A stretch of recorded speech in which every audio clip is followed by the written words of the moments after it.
or NTSU or NCKU and so on, and also for my university at the university.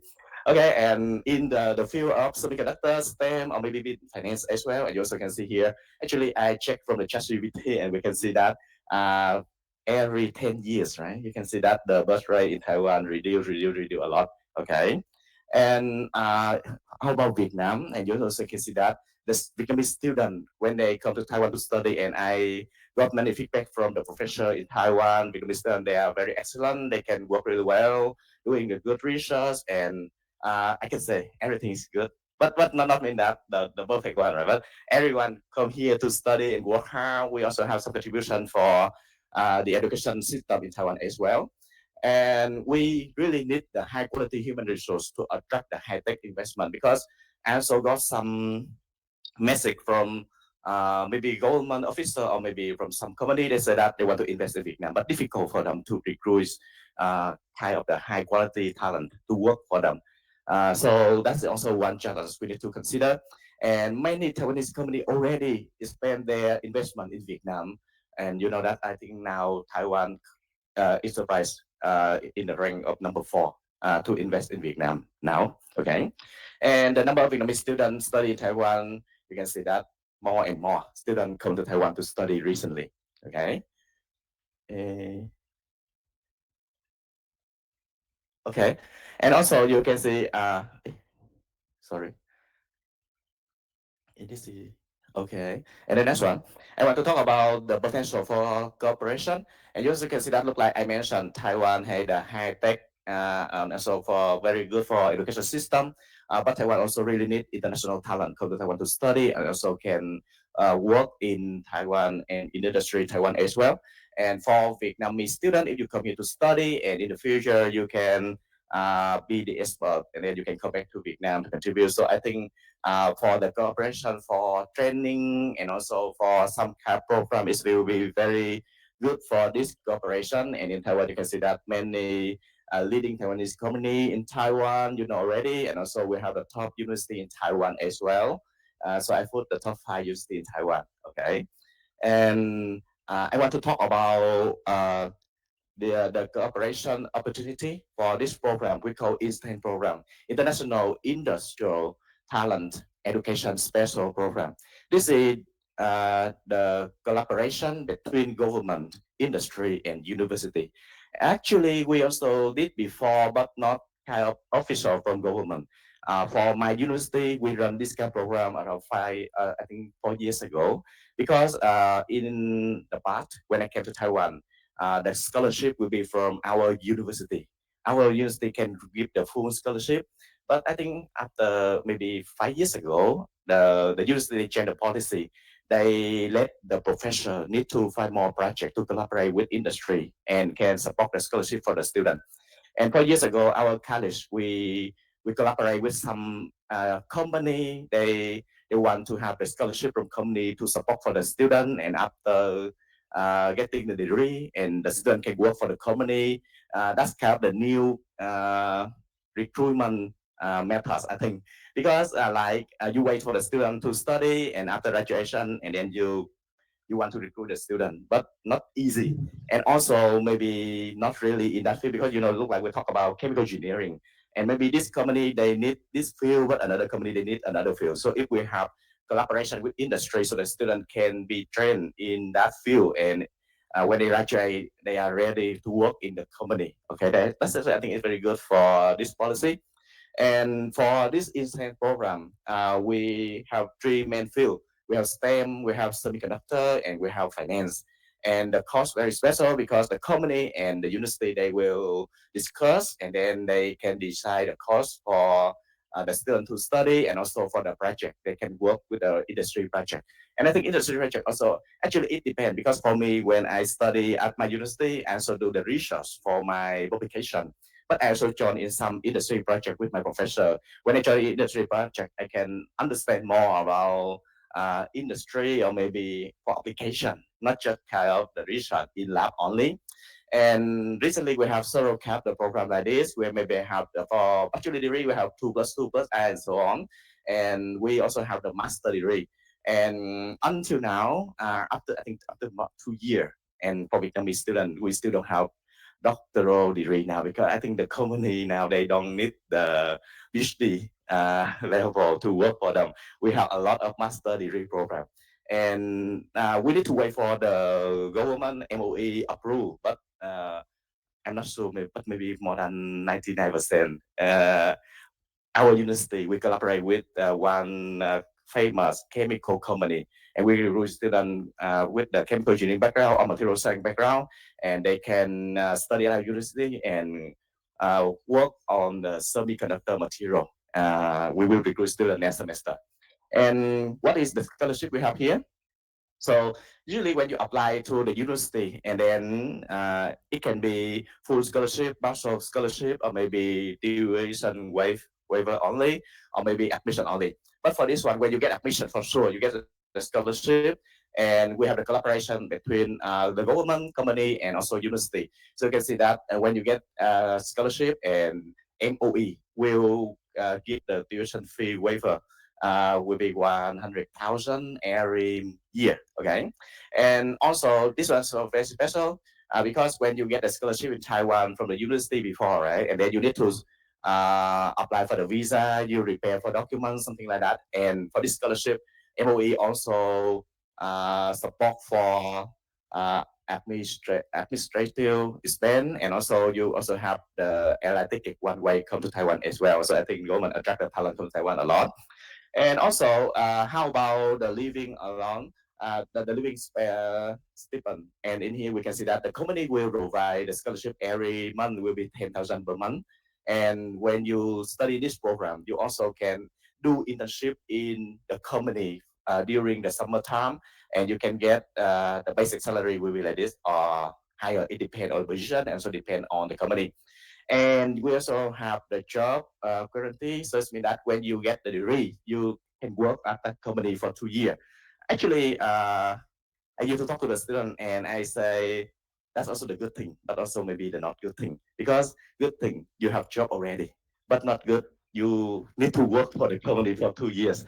So when you consider about this program, you need to study about the company carefully. I think that's the thing I used to talk to the student because like if you choose the good company, and then like you don't need to work directly. The company can support you to study or training for 2 years, and after that you can work for them. So I think very important about the company. Okay, and this is just some other rule and requirement. If you care about this one, you can check in our website later on. So when I talk about this topic in Vietnam 2 months ago, I also give some suggestion because I joined in kind of the government level conference 2 months ago. So we can see that recently, if we can strengthen the collaboration in industry and education between Taiwan and Vietnam, we can solve some challenges recently. Like for Taiwan, we have the high quality human resource for working in industry, and we also can attract the talent come to Taiwan. And in Vietnam, we also can for the policy, right, 50,000 engineer in semiconductor. Maybe in Vietnam we cannot train 50,000, but so Taiwan can have Taiwan can support for that thing join together. And because I'm the president of VN Taiwan, and I think VN Taiwan and NIC we can join in this collaboration. And also for NIC they have the 10 network around the world, and VN Taiwan is one of the 10 network around the world. And because I am the president of VIN, so I want to show some activities, some key activities of our network. You also can see here we have many activities we support for the student to find a job. Not really find a job, we support the student to. We invited some experts to share about their experience when they find a job or they work in Taiwan. To help our student can find a job easier. We also have some conference, campus seminar. We have experts, becoming expert in Taiwan and Vietnam at the university. We can share our research and we can discuss for some collaboration. Or we also have help many company to find the talent as well. Or we have a scholarship. We support for the student to find a scholarship in Taiwan. And we also have some other activity like this. And maybe this year I also organize another activity. I will invite all of Vietnamese experts around Taiwan can come to Taipei, and we have the meeting, we have some discussion for the networking. I think that's the good thing for us to develop our community, and we can do something for the collaboration between Vietnam and Taiwan. And conclusion for my talk now. So I think just what I talked already, right? I present already. So I hope my sharing can get some can provide some information for the student, especially for the student feel interest in semiconductor. I think the event today very look like provide a lot of the useful information for the student, and we hope we can build a good networking for Vietnamese student and also Vietnamese expert and all everyone today. Yeah, thank you very much.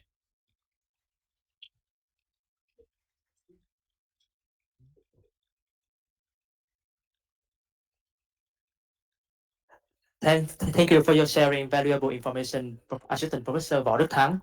And then in the next session, we are very excited about the appearance of Mr. Lê Hoàng Phúc, the director of Da Nang Semiconductor and AI Center. Um, Today, he cannot be here for in the person, but he will try with us and share about the insights about Vietnam current orientation in the semiconductor industry. Please give him a welcome.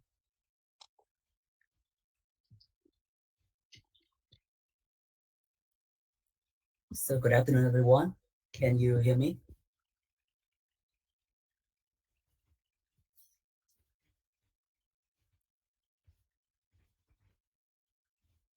Could someone please confirm that you can hear me? Uh, anh có thể anh có thể Okay. Mr. Phúc, we cannot hear you clearly. Can you increase your loud? Okay, can you hear me now? Okay, it's okay, Mr. Phúc. Okay, yeah. Good afternoon, everyone. It's my pleasure to share about some information about the current situation of semiconductor industry in Vietnam and Da Nang City. So in my presentation, I just share a snapshot about the opportunity and challenge from the global to Vietnam and Da Nang City.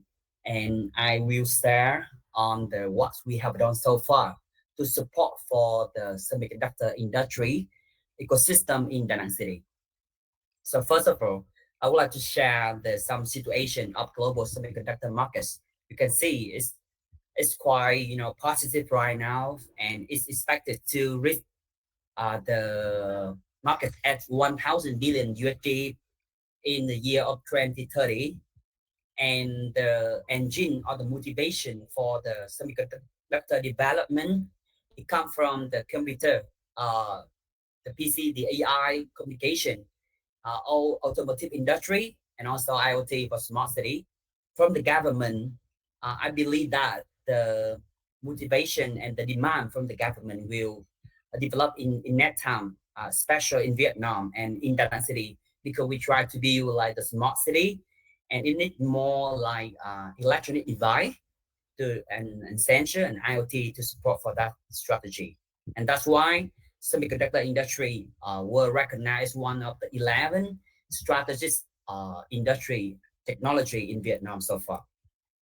And by supply chain value by country, you can see I come up with that's the figure by the Semiconductor Industry Association from USA, and you can see that in terms of like design and ATP, the true uh, face of the supply chain that Vietnam are focused on. At this moment, we still don't have a, like the wafer fabrication or the manufacture, the factory like TSMC in Taiwan. But we believe that at this moment, in the next 5 years, we will have the first fab in Vietnam. And at this moment, you can see on the new on the media that Viettel should be the first company who run the first fab, wafer fab in Vietnam so far. But I think you can look at the dark gray one in ATP. So Southeast Asia in general and Vietnam account for 26%. We focus on assembly, testing, and packaging so far. And at this moment, we have a lot of like uh, packaging company in Vietnam.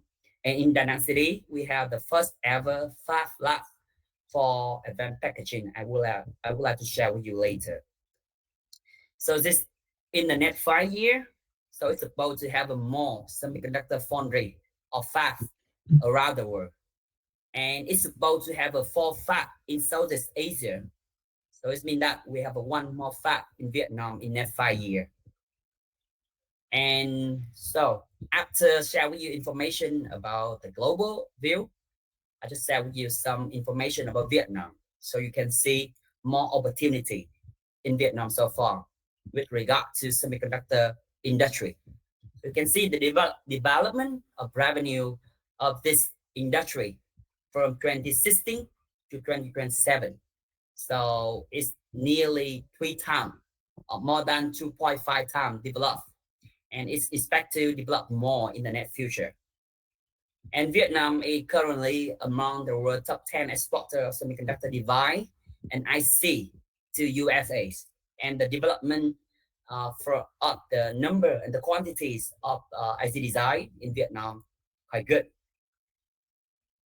Besides a lot of opportunity, we are facing a lot of like challenges or obstacles that we need to solve.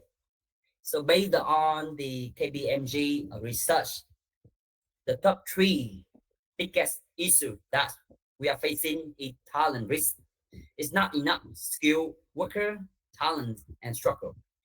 And the trade restriction and supply chain disruption and the increasing of R&D cost and the cost for factory are the top five or top three biggest issue that we need to solve.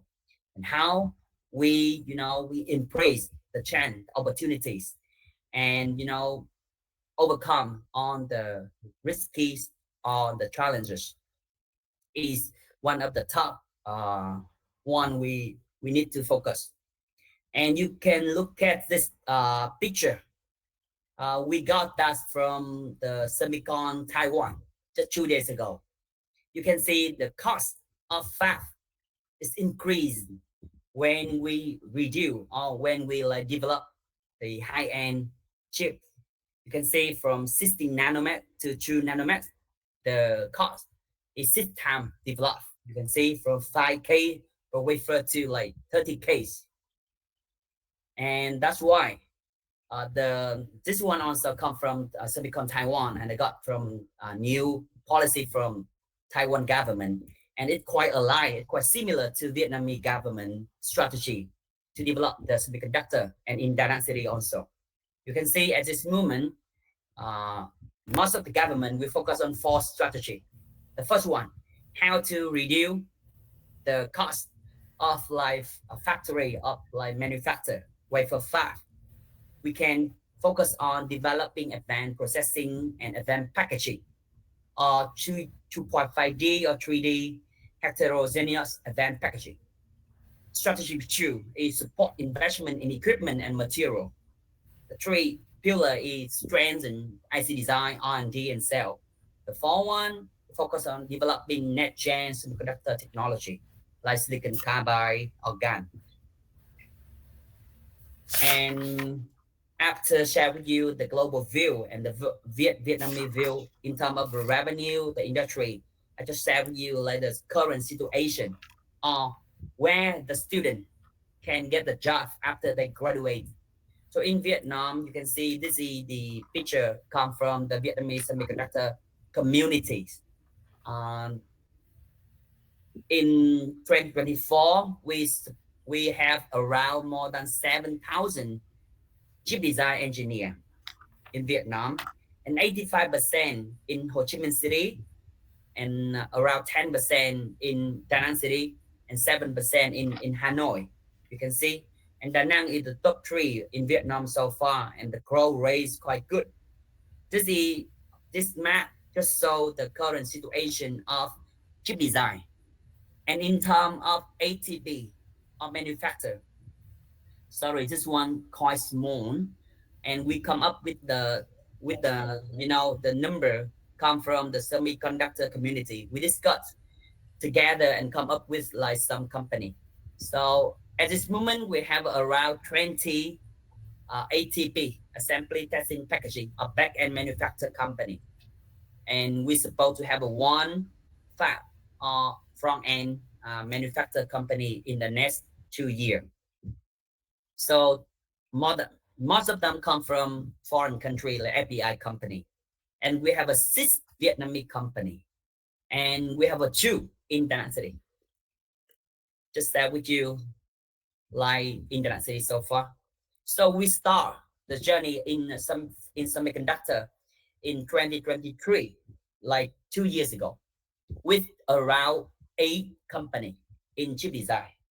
And this moment you can see we have a 26 chip design company. It means that the number of investor, the number of chip design company is growing up very fast, 3 times developed in Da Nang City.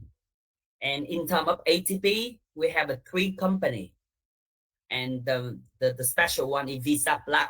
And I would like to share more with you about this one because this is the first ever lab and fab is a hybrid model in the first phase.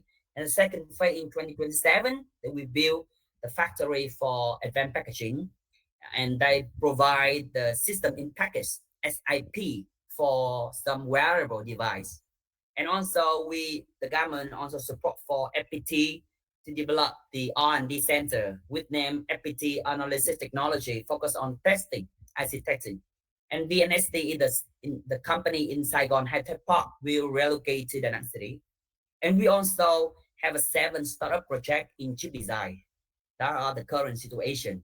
You can see after 2 years, the growth rate is real in Da Nang City, and also for the training also. And how we achieve that achievement. I just said with you like in the next session is about what we do, what we have done so far, and how we prepare to support for semiconductor in the current situation and also for the near future. You can see we follow the chip design, the strategy of Vietnam's Vietnamese government, based on the decision number 1018 of the Prime Minister. So to develop the semiconductor is not like individual one or separate lease. It needs to based on the electronic industry, the talent, and on the incentive and policy to attract more investor. That means we come up with a formula: chip equal set SET plus 1. And in terms of density, we do have our strategy, and we focus on to develop the workforce or the human resources. So in the Vietnamese government level, we develop at least 50,000 IC design and the workforce for semiconductor. And in the city, we set the target around 5,000. And we also develop 3,000 AI engineer to support for the semiconductor. And in terms of enterprise, we develop at least 30 chip design company and at least 1 to 2 ATP company, at least 5 startup, and at least 20 AI products in Da Nang City. And you can see this is the goal by 2030. But after 2 years in 2025, we almost achieve the goal, the targets by 2030, and we will evaluate what we have done so far, and we will upgrade our targets by next year. And I would like to share with you some key policy in terms of like human resource development, the tax incentive, and infrastructure. So this is a snapshot about our incentive to attract more investment and workforce development. You can see on the screen. I don't think I have enough time to like share with you on the detail of this incentive, but I just want to highlight the good point. The first one is Da Nang City is the first and only place in Vietnam so far have a personal income tax exemption for 5 years, and it's already in effective 8 months ago in the January 1st of 2025. And in terms of workforce development, we have a two incentive.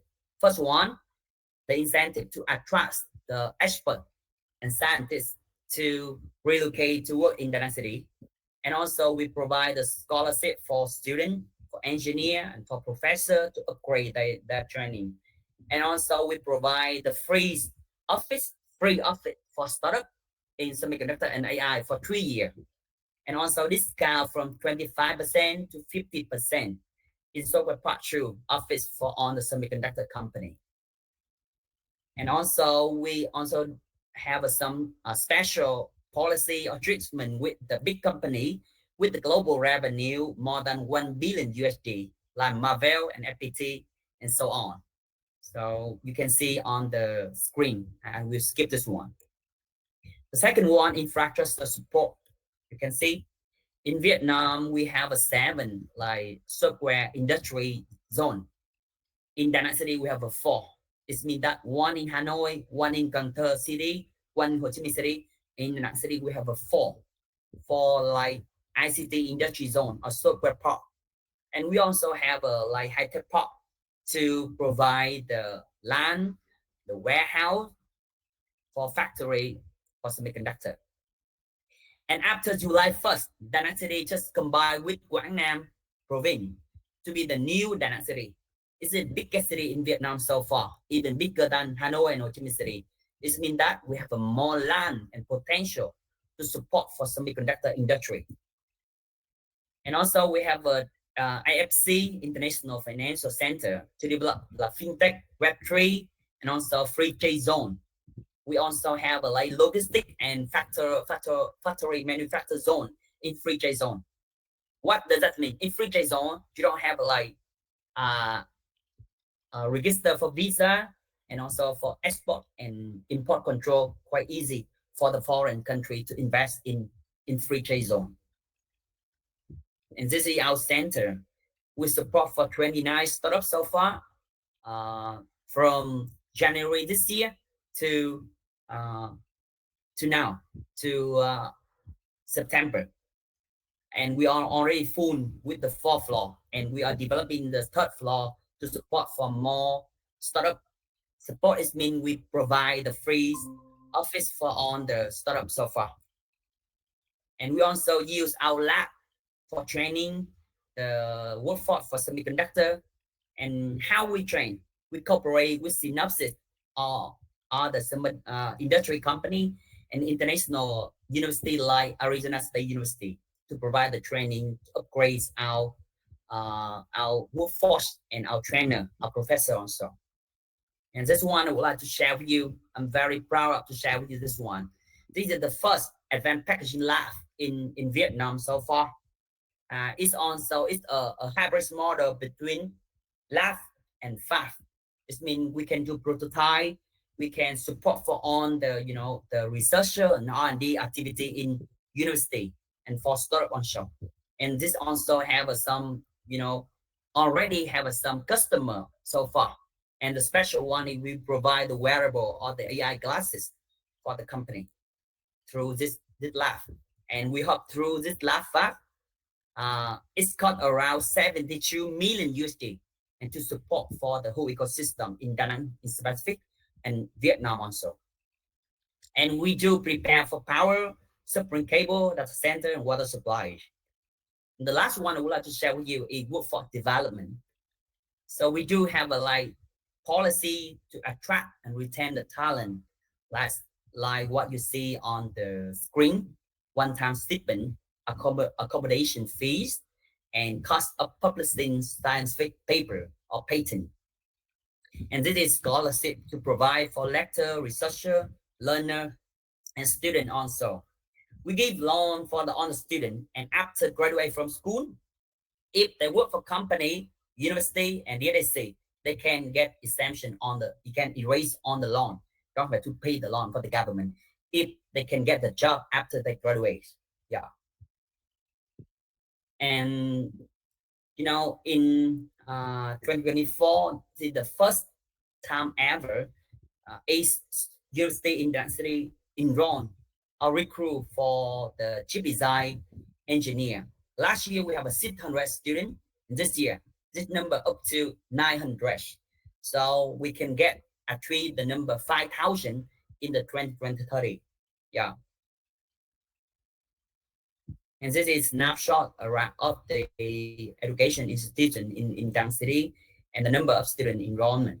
So each year we have a 6,000 student in like with quite close to semiconductor uh, graduate from university. Yeah. And the university in Dang City also have a very close relationship and partnership with like university, international university like Kyung-hee in South Korea, Oregon and Arizona State University in United States, and we're looking for more cooperation with Taiwanese University after this meeting and in the near future.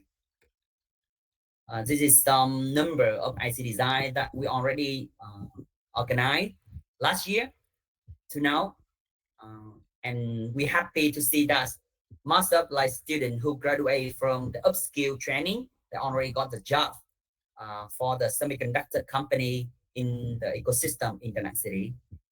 And this is some picture about what we have done so far, like the LSI physical design training. We cooperate with LAT, the Germany company in IC design. We also participate in the national IC design competition in Ho Chi Minh City with some prize at PGA Design Open.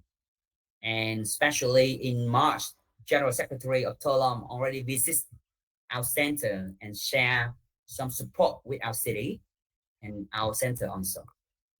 That's it. Thank you for your attention. Looking forward to answer on your question and comment from you. Thank you.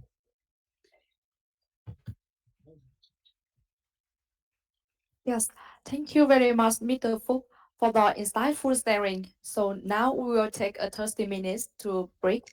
Please enjoy some refreshment and we will see back here. And we will see you back here at 3:30 p.m. to continue with the last session of our program, panel discussion. Thank you.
honored to welcome the two special guests. The first one will be Mr. Lê Hồng Phúc, the director of Da Nang Semiconductor and AI Center, offering a view from policy and local industry strategy. And for the fourth one will be the associate professor Nguyễn Đức Minh, the vice dean of the School of Electrical and Electronic Engineering, Hanoi University of Science and Technology. He will with us to present about Vietnam academic and training perspective. And we are very sorry that today Mr. Fan from YCMI Tech couldn't join us today due to an urgent business trip. However, he still provide us with his valuable advice, helping us gain deep insight into Japanese company and also assist to addressing some questions from the online website. So with that, I would like to officially introduce begin our discussion today. So for the first subtopic, I think I want to take a look a bit about the remarkable journey of the Taiwan semiconductor industry and from its very formation to becoming a global leader today. Because we know that this success story is not about the technology, but also about strategy, policy, and vision. So firstly, I want to connect to Professor Korak Young, who has been deeply involved with TNMC during its R&D journeys and witnessed its growth from the inside. And so, could you please share with us what were the most critical factors that have shaped the foundation of Taiwan's semiconductor ecosystem? Thank you. Okay, thank you. Uh, to understand Taiwan semiconductor industry in the older history, I recommend you to go watch a movie called The Chip Odyssey, 造三者. I think this movie describe the period even before me. The people almost 10 years older than me, back to the 1960 all the way to 80 to before 90. Okay, because I come back to Taiwan in 1990 period, and in the early days I was not involved, but even though I wasn't involved, it's still very important for us. Most of us, Professor Lee, also we were at the Berkeley together. He's 3 years senior than me. So we are the Taiwanese, the STEM student. We are all from National Taiwan University, electrical engineer, who used to be the top department in this field. Majority of us went to US to study. We were all at Berkeley, the very good school. So I remember we have 80% of classmates all in US in the same time, around 99 people in my class, show in US at the same time. I think Professor Lee probably has similar experience, probably more than 80. I know that 10 years older than me, maybe 90%. So we were so lucky because at that time Taiwan has zero semiconductor industry. Okay, if you look at the chip odyssey, when they talk about 1970, it's only happened in a small institute called E-Tree. You probably know that. Today E-Tree is much bigger, but in good old day, E-Tree, at least to me, it's nothing. I have zero interest going to E3 when I was a student because it's really nothing. Okay, so and Taiwan, I think it was blessed by heaven, by God, because during the time the country was very poor. There's no industry at all, and when I graduate. During the year, the science park just started, and also with nothing existing during the time. So we all went to US and study in US and then also work in US. Most of us probably have 10 years working experience. Working in US during the 1980 is like play major league in baseball. Some of us in Yankee to be a starting pitcher. Some of them is a starting catcher, and then we are all play in the world class industry, and we were trained in U.S. Semiconductor industry, at least for more than 10 years. So when Taiwan industry start to grow a little bit, E3 spin off UMC in 1980.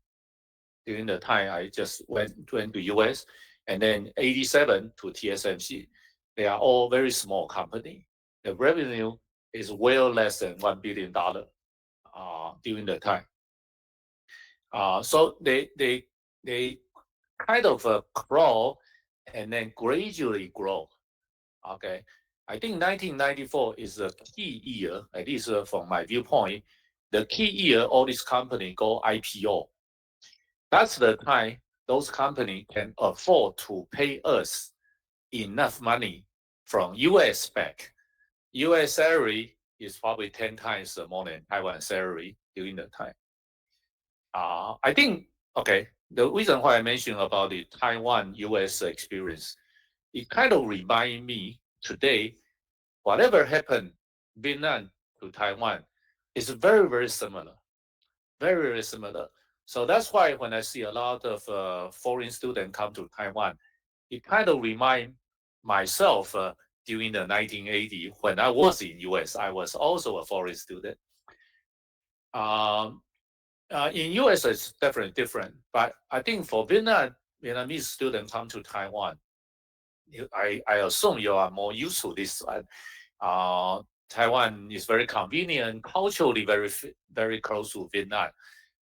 It's a lot more comfortable even when compared to when we were in US during the time. But anyway, so that's why I recommend Vietnamese government. I went to Vietnam a few times already. Recommend the Vietnamese industry may not just like the Taiwan industry back to the 1980 or even 90. It's not big enough yet. You just cannot absorb too many people. So that's why during the time, majority of Taiwanese people are in US, not in Taiwan. Okay. So, but Taiwan, it will gradually grow. When you hit the time, okay, the foreign student will come back. The incentive for them to go back, first, the salary difference cannot be too much gap. Okay, I think today Taiwanese salary still higher than Vietnamese salary. A design engineer, as far as I know, at least a few times difference. That's why some of your Vietnamese students come here to study and work here is very natural because you got better pay. But not just a better pay, but you got a better training working in a world-class industry. Because Taiwan today, semiconductor is considered a world-class already. Even I mean, a lot of things better than US. US cannot do manufacturing today. Taiwan is a lot better now. Okay, so you come to Taiwan to play major league in the World Series, and so I call this group of people in Taiwan is a talent reservoir. You have a lot of people develop and learning in Taiwan, probably maybe 10 years or even more.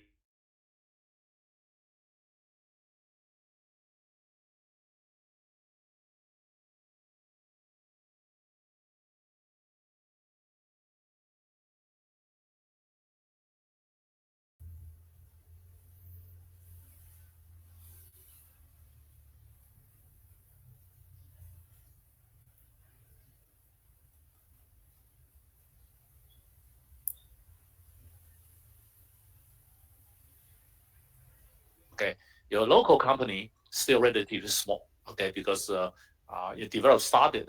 So the local company gradually learn, and then the talent developed by the foreign company in Vietnam can kind of go back to your local company and to work with.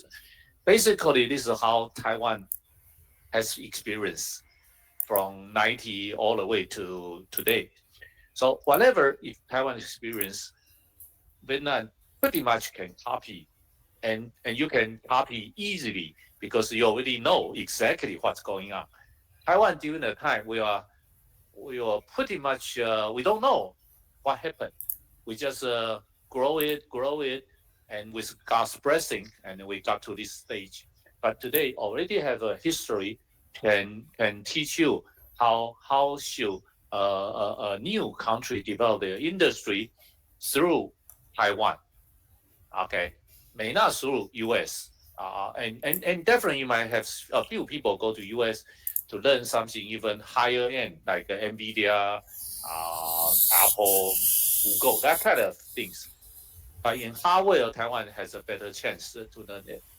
So altogether, the Vietnamese can learn from the history of Taiwan, US, even Japan, see how they fare in the semiconductor industry. Also, is a good lesson to learn. Okay. So anyway, I will speak up to now. So there are a lot of things can provide a good lesson to Vietnam future industry. Yeah. Hello. Okay, very thank you for your sharing about the great history, Professor Young. Because you not only hear about that, you already enjoy and experience this history. Very thank you. And the next one, I want to ask about Mr. Wan. Because with your background, you already study in US and right now, and then you work in the Malaysia for the long period of your time. And you just last joined to the Vietnamese City Semi and City Group last year. So my question is, what brought you to the City Semi company, and what potential do you see in Vietnamese semiconductor industry for now and the future? Thank you. Hello. Yeah. Thanks, Mr. Min. First of all, thank you to YVSIT to organize this such a wonderful event, connect the Taiwan and Vietnam with the presence of our honorary Tien from Vietnam Innovation and Culture. Yeah, thank you for organizing this. Yeah. My experience, like what you mentioned, by the way, I'm a Malaysian, and I graduated in the US also in the 1991, and my first job, is actually working in the semiconductor in the Taiwanese biggest OSAT company, the ASE. Yeah, I worked in ASE from 1993 until 1997 in the packaging, and continue working until my final one is the biggest OSAT Malaysia local, which is in Ari. And now I working in the city semiconductor, which is going to be local OSAT, the first OSAT. So let me brief a little bit about City or City Group or City Semiconductor. City Group under the leadership of Mr. Chong, our chairman. He has a vision to help the Vietnamese government for semiconductor industry in Vietnam to support the resolution 571018, all the Vietnamese government vision 2030, vision 2050, which is good to have the so-called high technology. So for City Group, we have CTS, which is under myself, doing the ATP. And at the same time, we also have a Digital. Digital is doing the design, IC design. And we have the CTUAV, which is our OEM, to use the IC.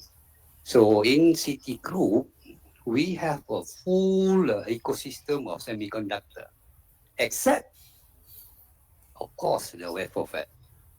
The wafer fab, in fact, for our digital IC design, we have designed a few IC design already in June, and we collaborate with no better than TSMC. Now the TSMC is doing the wafer fabrication for our IC design, designed by Digital which is Vietnamese. But of course, like what you mentioned, we need to collaborate with the expert. And this IC design Digital City Group and CTS, we have three well-known advisory board from Taiwan and three advisory board from Korea and one from Germany, because we know that we are young. In fact, CTS, I launched it in October last year. Very young. Digital also very young. So why, your question is why I'm going to Vietnam from Malaysia. Malaysia is considered as a semiconductor packaging is already advanced, right? If you see the data just now presented by Phong Duke, the Da Nang, Malaysia is number one for the ATP. So why I already working in Penang, good ATP, come to Vietnam. So relatively is remind me back in 1993 where I was first joined the ASE. In Malaysia, 1993 or 1990s is similar, almost similar like Vietnam. What Professor Yang mentioned, just start to grow. We are crawling and start to invest. The government put a lot of money, start to do collaborate with the university. So at the same time, so for me to come to Vietnam to have City Group set up the semiconductor industry, especially the ATP, it will be a challenge. And yet I will take it. And because I have a very high level confidence with the support of the government, with the support of the City Group, and our collaboration with all the universities, that City Semiconductor especially will be very successful. And in fact, CTS, for your information, right now we have setting up the factory in Ho Chi Minh for the QFN package. We have a customer already, not from Taiwan, but our customer is from Korea. We have already order. If you look at the news published, we have 100 million units order already from Korea. And we have the technology. The good thing is because we are young company, so we have the option to choose the latest machine that available in the market. Latest machine available, latest technology, and to serve our Mr. S customer from Korea. So that is that is main reason why I'm from my comfort zone in the Penang, move to Ho Chi Minh City.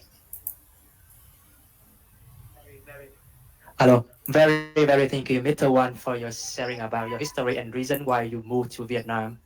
And I hope with your experience and all your knowledge, you can have to build a stronger Vietnam ecosystem, not only in Ho Chi Minh City, but also in Vietnam.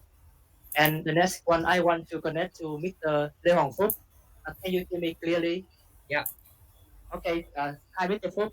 And after listening to Professor Young and Mr. Wan sharing, and based on your own perspective and knowledge, what do you think are the most relevant takeaways for Vietnam as we set our own semiconductor roadmap today? Thank you. Okay, thank you for your question. And thank you, Professor Conrad Young and Mr. Wong from Citigroup.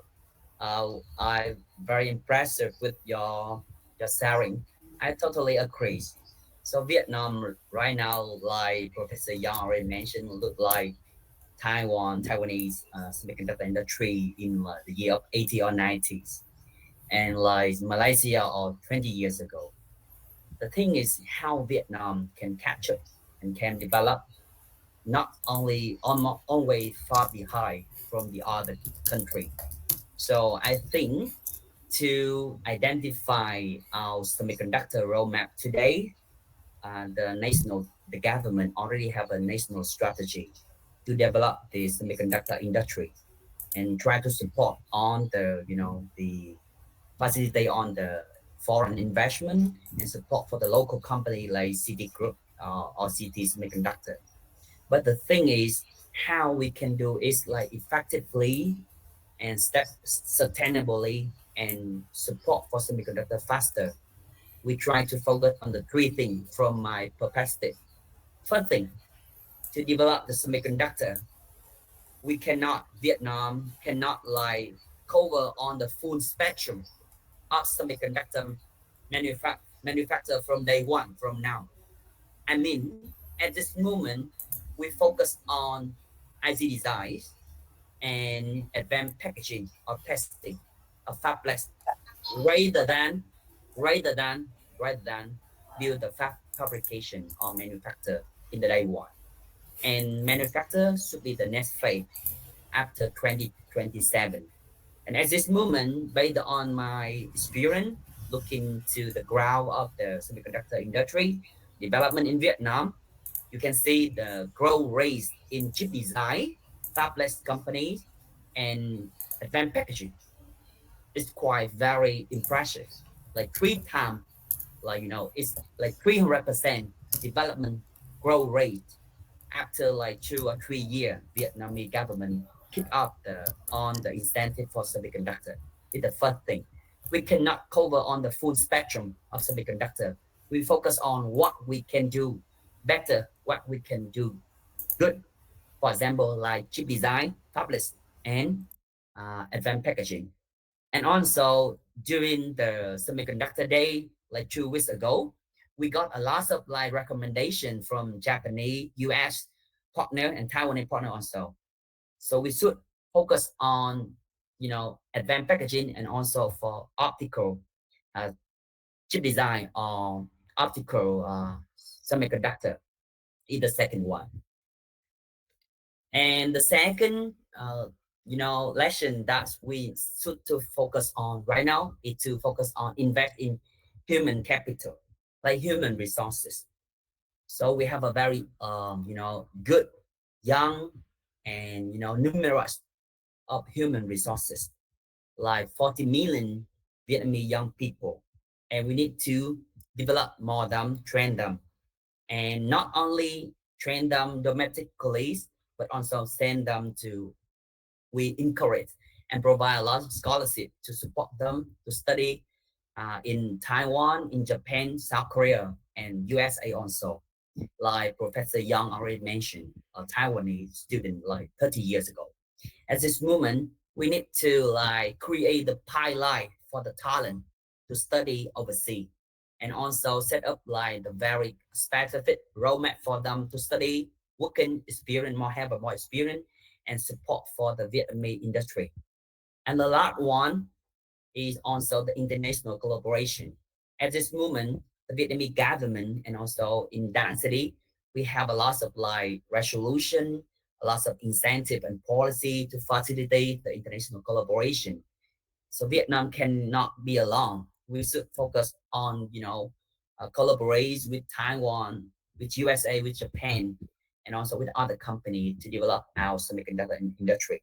That are the three lessons I want to share in my answer for your question. Very, very thank you for your answer, Mr. Phúc.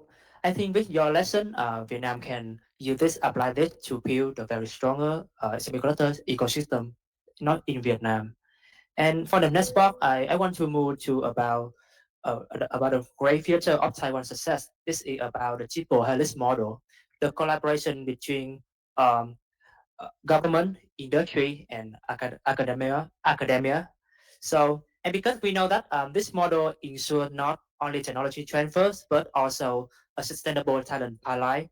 So, I want to ask Professor Young for the first question is, after many successful years leading in the TSMCs on the and another company like Intel, so you choose to move into the academia. So I want to know what inspired this transition and what do you hope to achieve or experience on this new chapter of your life? Thank you.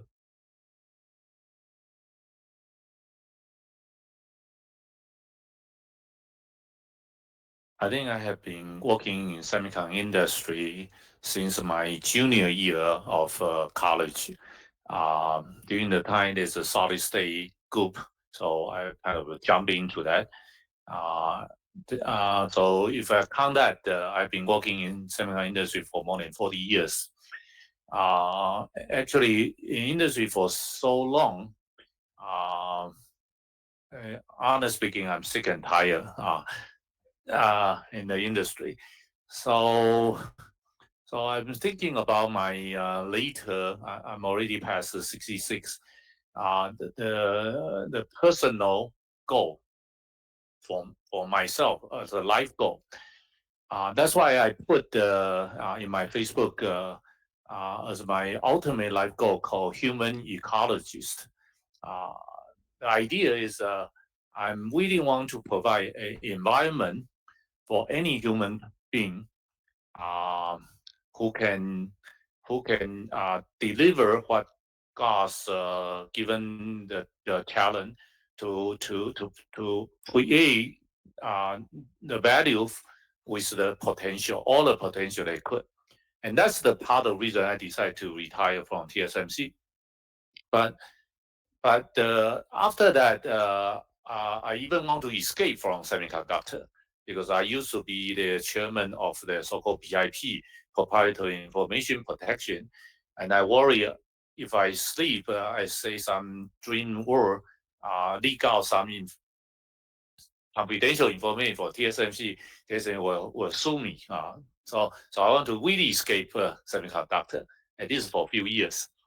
But later, I was recruited to China and then to Intel, and I realized God seems to want to give me, want to bring me back to the semiconductor. So that's why I returned to semiconductor a few years ago after Intel's advisor job to back to school to NTU. That's how I started NTU activity about 2-3 years ago.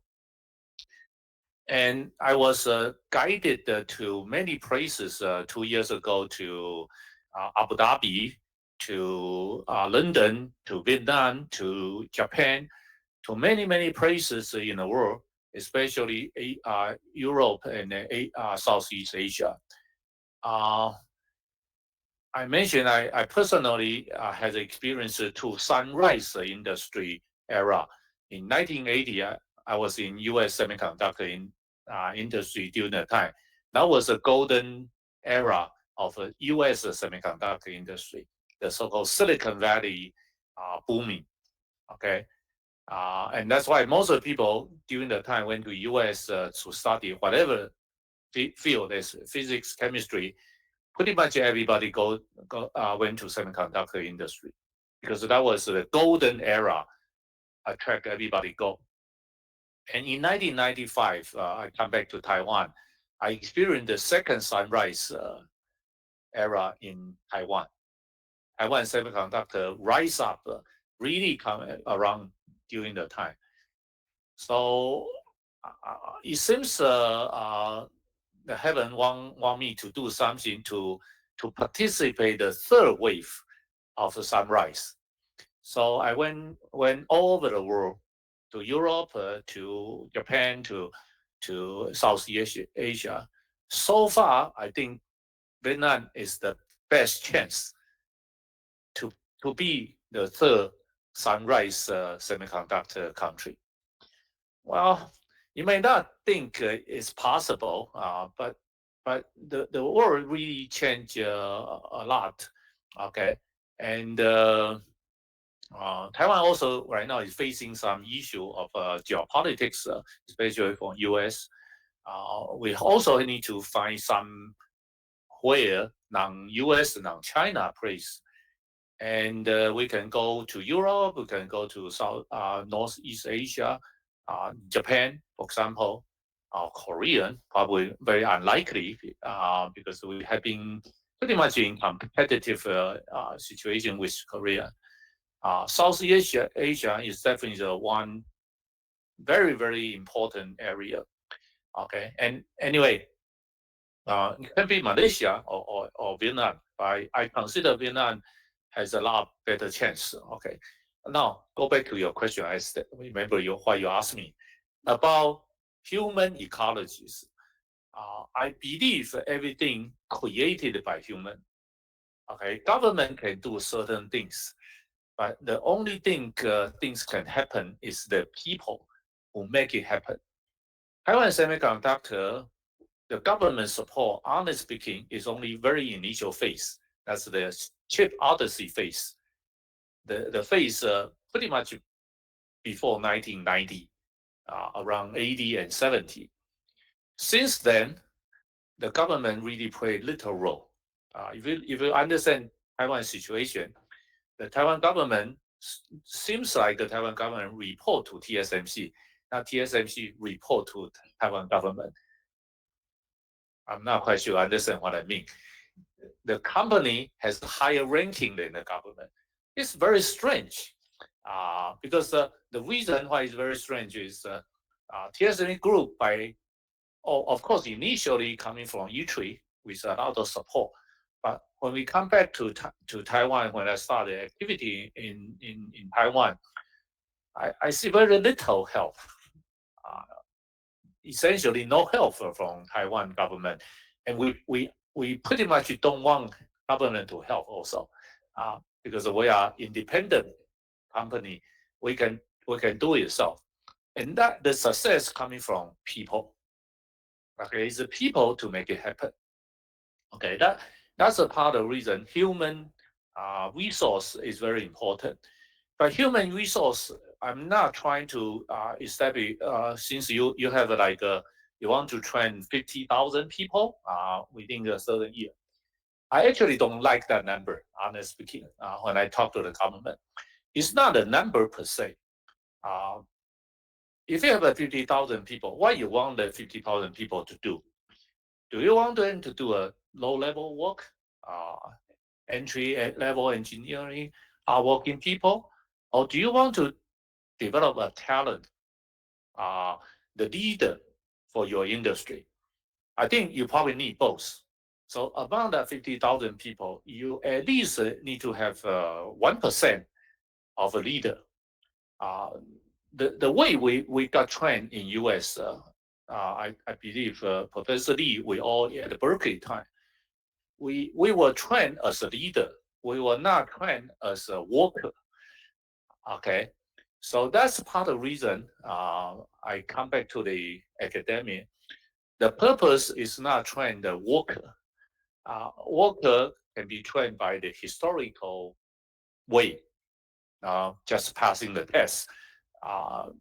No, study for the test is the most terrible things in my life. Okay, so I would like to train the Vietnamese student as a leader, as a future Vietnamese industry leader. You can participate in changing the industry, lead the industry to be the top of the world. And that's kind of things is my main focus. So we would like to train almost a customized training to the real leader people from school, even from bachelor degree to the graduate school, and eventually to lead that industry in different field, that kind of things.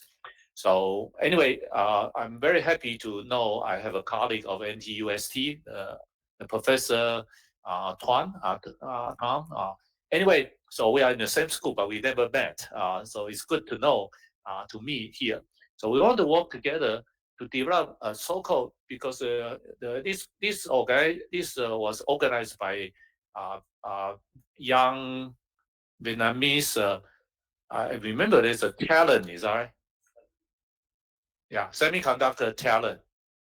So talent is different from worker. I just want to emphasize it. So if we can develop a real talent, and I trust and you have 100 million people today, and with a lot of young people, I see a bright future from students' point of view, from young generation point of view. And if we can get this group of people together to learn the expert in certain area, and then to have a leadership mentality and a character. I believe Vietnam has a bright, definitely very bright future. And Taiwan would like to participate, collaborate with this group of leaders, go back to the Vietnam to develop a different market or different future, and we can grow together as a win-win situation. So, and that can be the second wave for Taiwan also. Yeah, and they all have to come from a talent, and we can be a classmate, a student, and can collaborate together to drive for the next generation of semiconductor industry. Yeah, or even non-semiconductor, that would be okay. Very for the thoughtful answer from you, Professor Young. And we know that the talent is also the very important key for the semiconductor growth, right? And the next question I want to connect to the Mr. Phu for the next question. Because we know that TSIC, Đà Nẵng Semiconductor and AI Center, had been pioneering in fostering the semiconductor development in Vietnam. So I want to ask you, how do you envision collaboration between local academia and industry in Vietnam? And what role should the government play in supporting this collaboration? Thank you. Okay, thank you for your question. And I think I can learn a lot from the sharing of Professor Yang from Taiwanese experts. And the Vietnamese government and the local government like me, we support a lot. We try to support, facilitate the collaboration between the local university and the industry. And how we do that? So I mean that at this moment, DSC My Center is the governmental agency. As we work at the focal point, like the connector point to connect not only the local university in Da Nang, but also the university in Vietnam with the industry. So during the last 2 years, we set the partnership, the strategic partnership with Synopsys, with NVIDIA, with Intel, and Arizona State University and other international university. Try to upgrade and improve the quantity and the qualities of the professor in university in Da Nang City and also the student. And as Professor Yang already mentioned, we not focus on training worker, not only focus on worker, but also for the leader. That's why we come up with a lot of like incentive, like the task incentive and support for accommodation, support for like R&D to attract more overseas Vietnamese people. At this moment, we have a more than like 20 uh, overseas Vietnamese people get back to Da Nang City and to start up to do the spin off project. And we have a 7 startup with very good. They own the from the whole process of design a chip. Not only focus on like back-end design, but also for RTL and front-end design. And the thing is from the government around, we try to create like the platform and environment for the collaboration between university and industry. So in I try to like summarize my point. So from the university that provide the talent, and from the industry they can derive the application and bring more like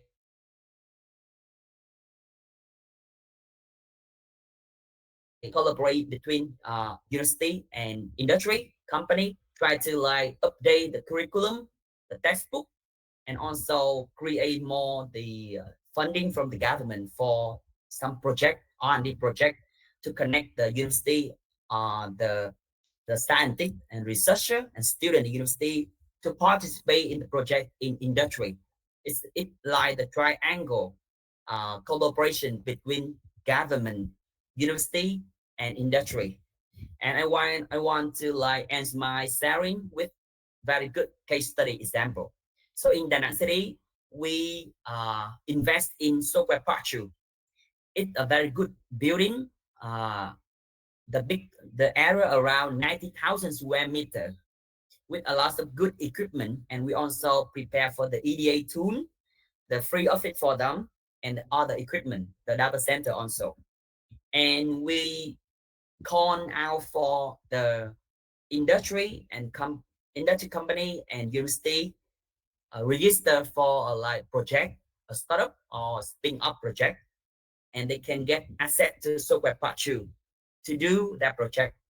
We attract like some good company from Malaysia like Skychip or Japanese like Renestas or the other company like Synopsys, uh, another also. They do like R&D activity in software part two.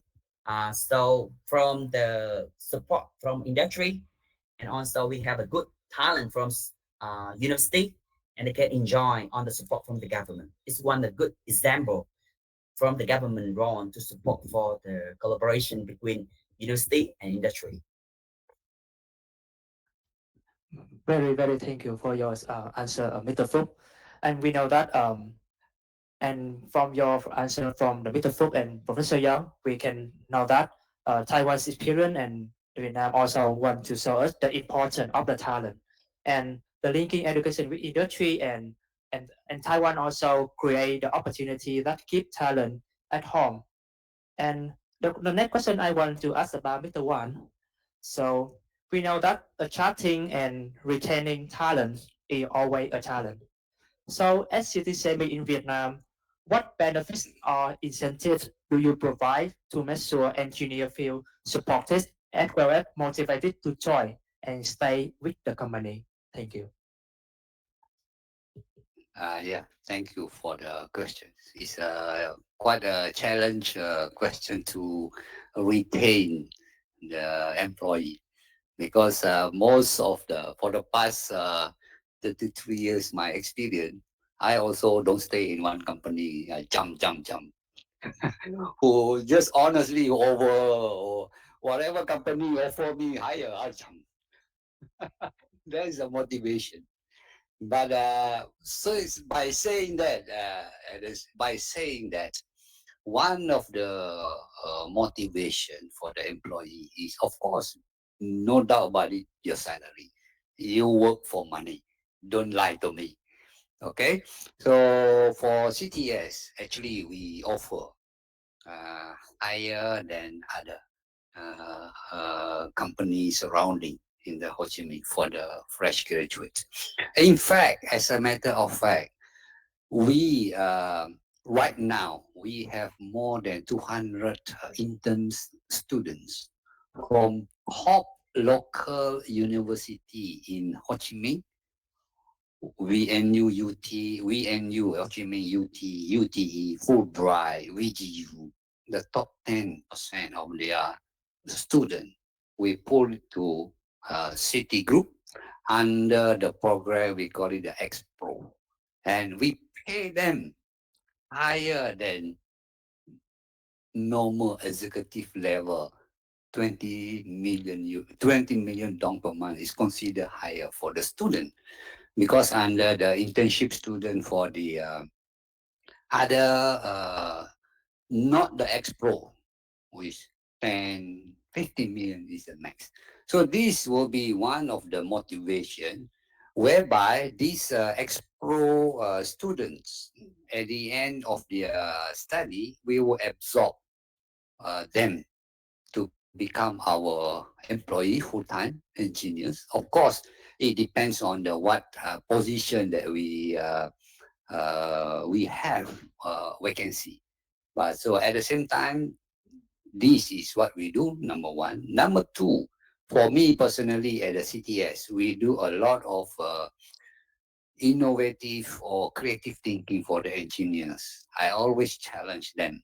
Even though we do not have the full uh, production line yet, I always challenge them, engineers, because young engineers, they would like to test their mind whether I am thinking enough or not. So challenge them, go and do research. What is the market for the marketing?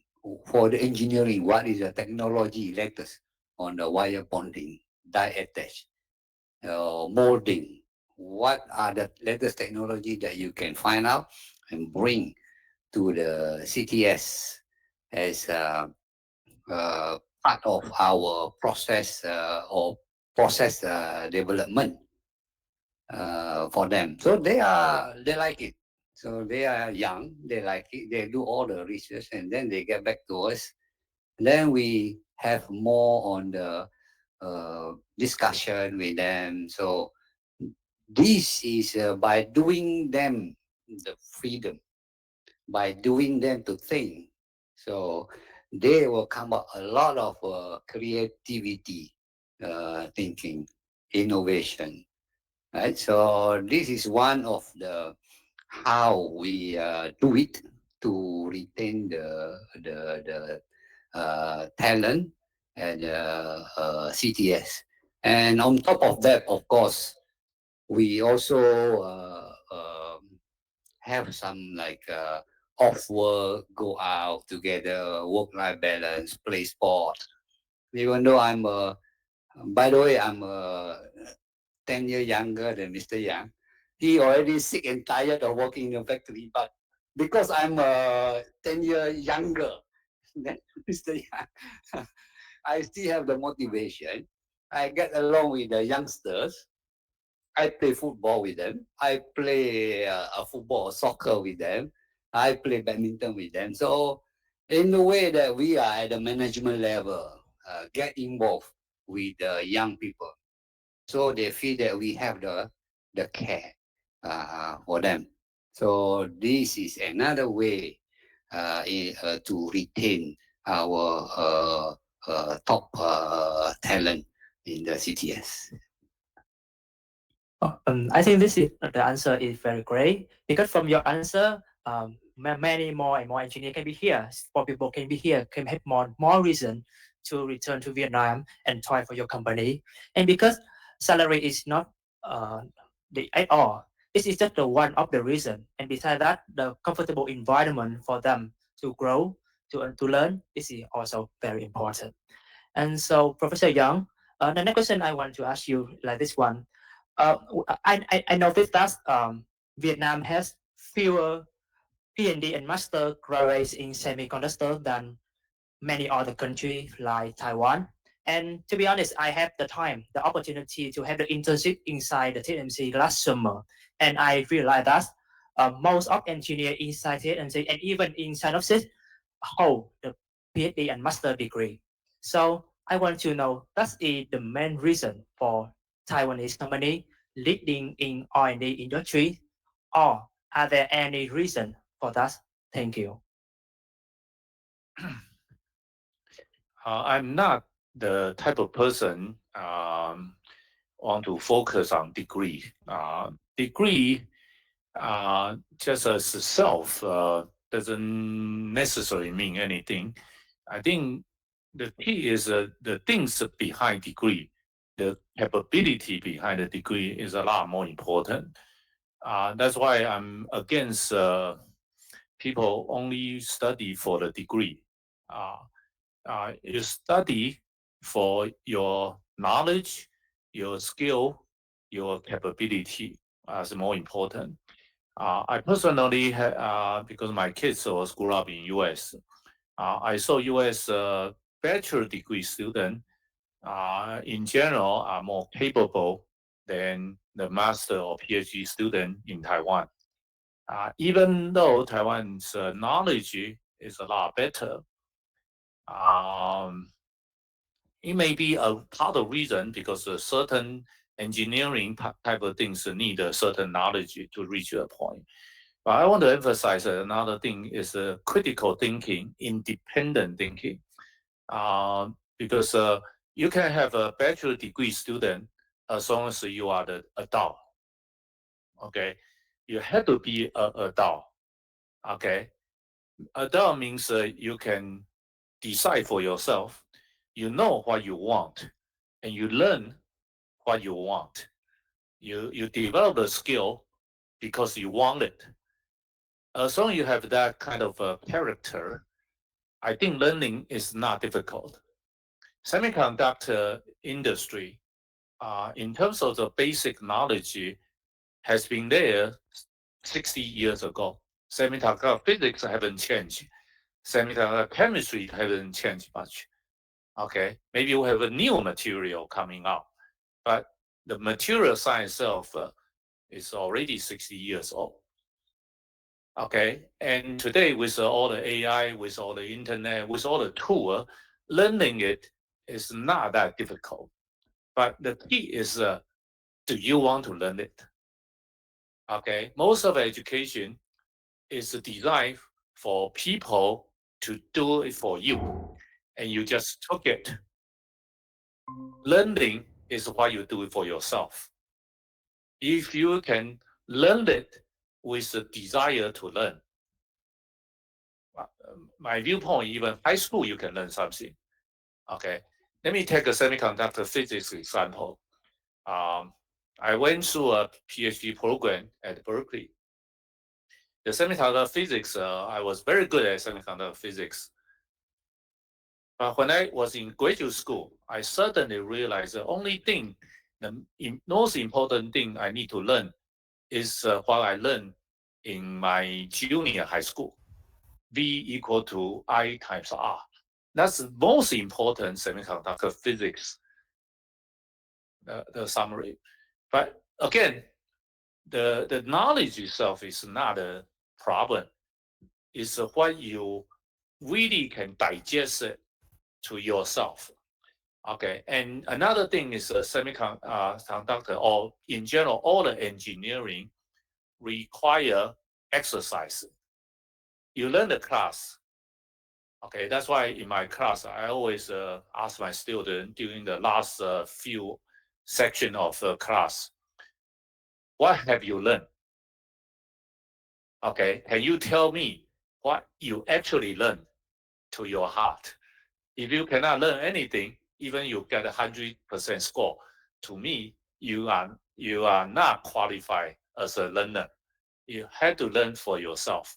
You have to have the motivation, and you need to exercise to know whether you actually learn to be able to do the work.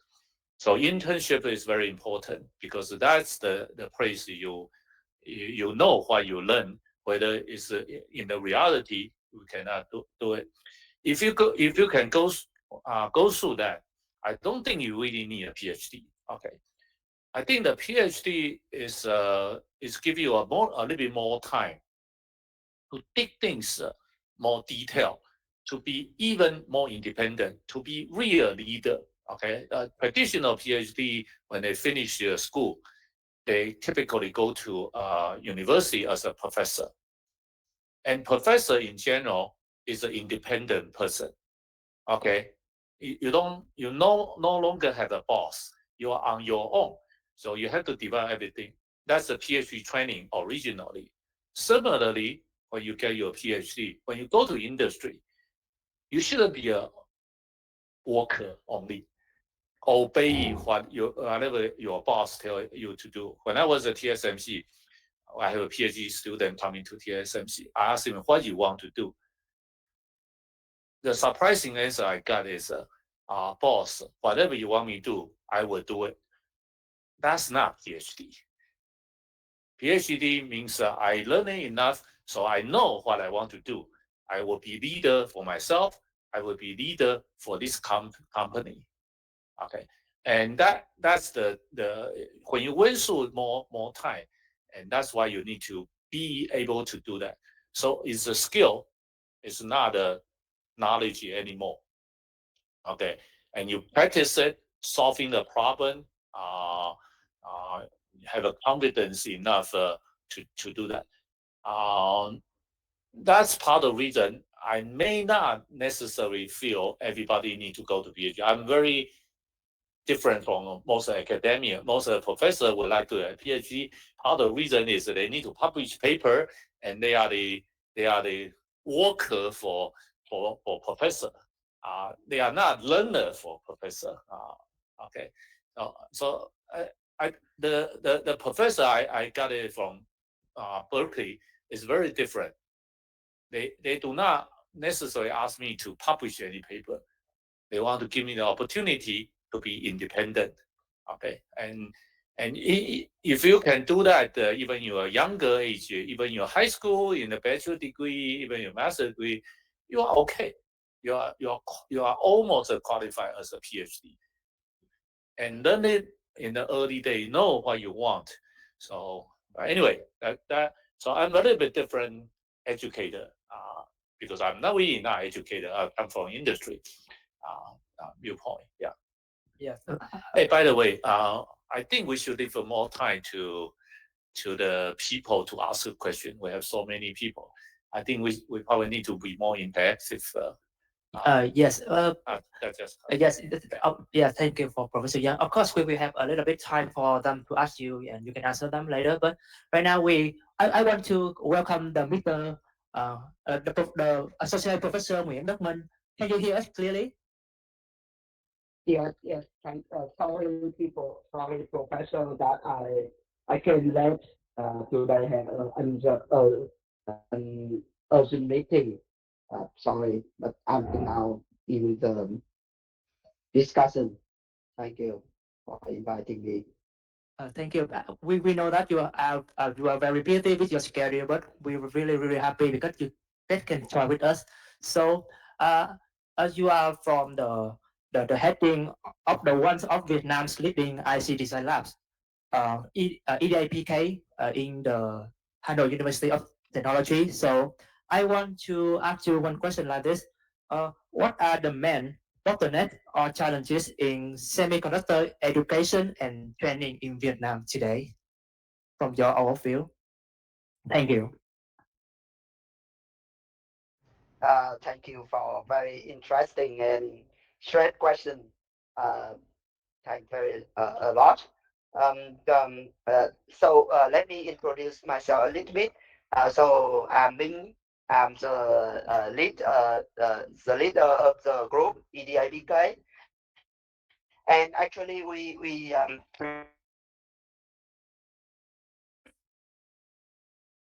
electrical and electronic engineering, Hanoi University of Science and Technology, since 2010.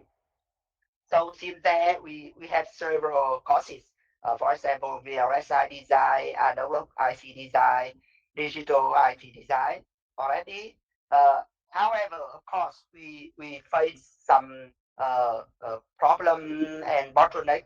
For example, we don't have enough practice and practical equipments, and also sometimes we don't have a good industrial level software, as well as in Vietnam now it's not easy to access the PDK for a real high-end technology node.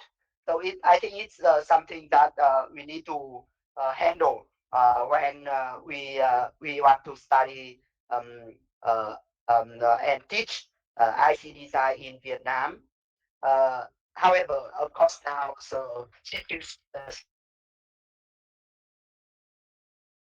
with industry, and we have donation from Cadence to access their software industrial level.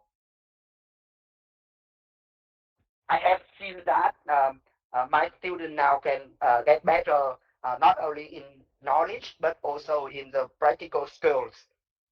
So thank you. Thank you, Professor Minh. I'm very happy that because more of my friends, some of friends at Taiwan right now from NTU are also graduate from your lab, and I'm very happy for that because you already can contribute your help to build the very strong student from the EDA PK lab. Thank you. And for the next time, I want to spend like around 5 or 10 minutes for every guest here for the student and also engineer behind there. So if you have any question and want you ask to for the Professor Young or Mr. Wan or Mr. Phúc and Mr. Professor Minh here, you can raise your hand and I will send you the micro and you can ask them. Thank you. So anyone have the answer? Have the question?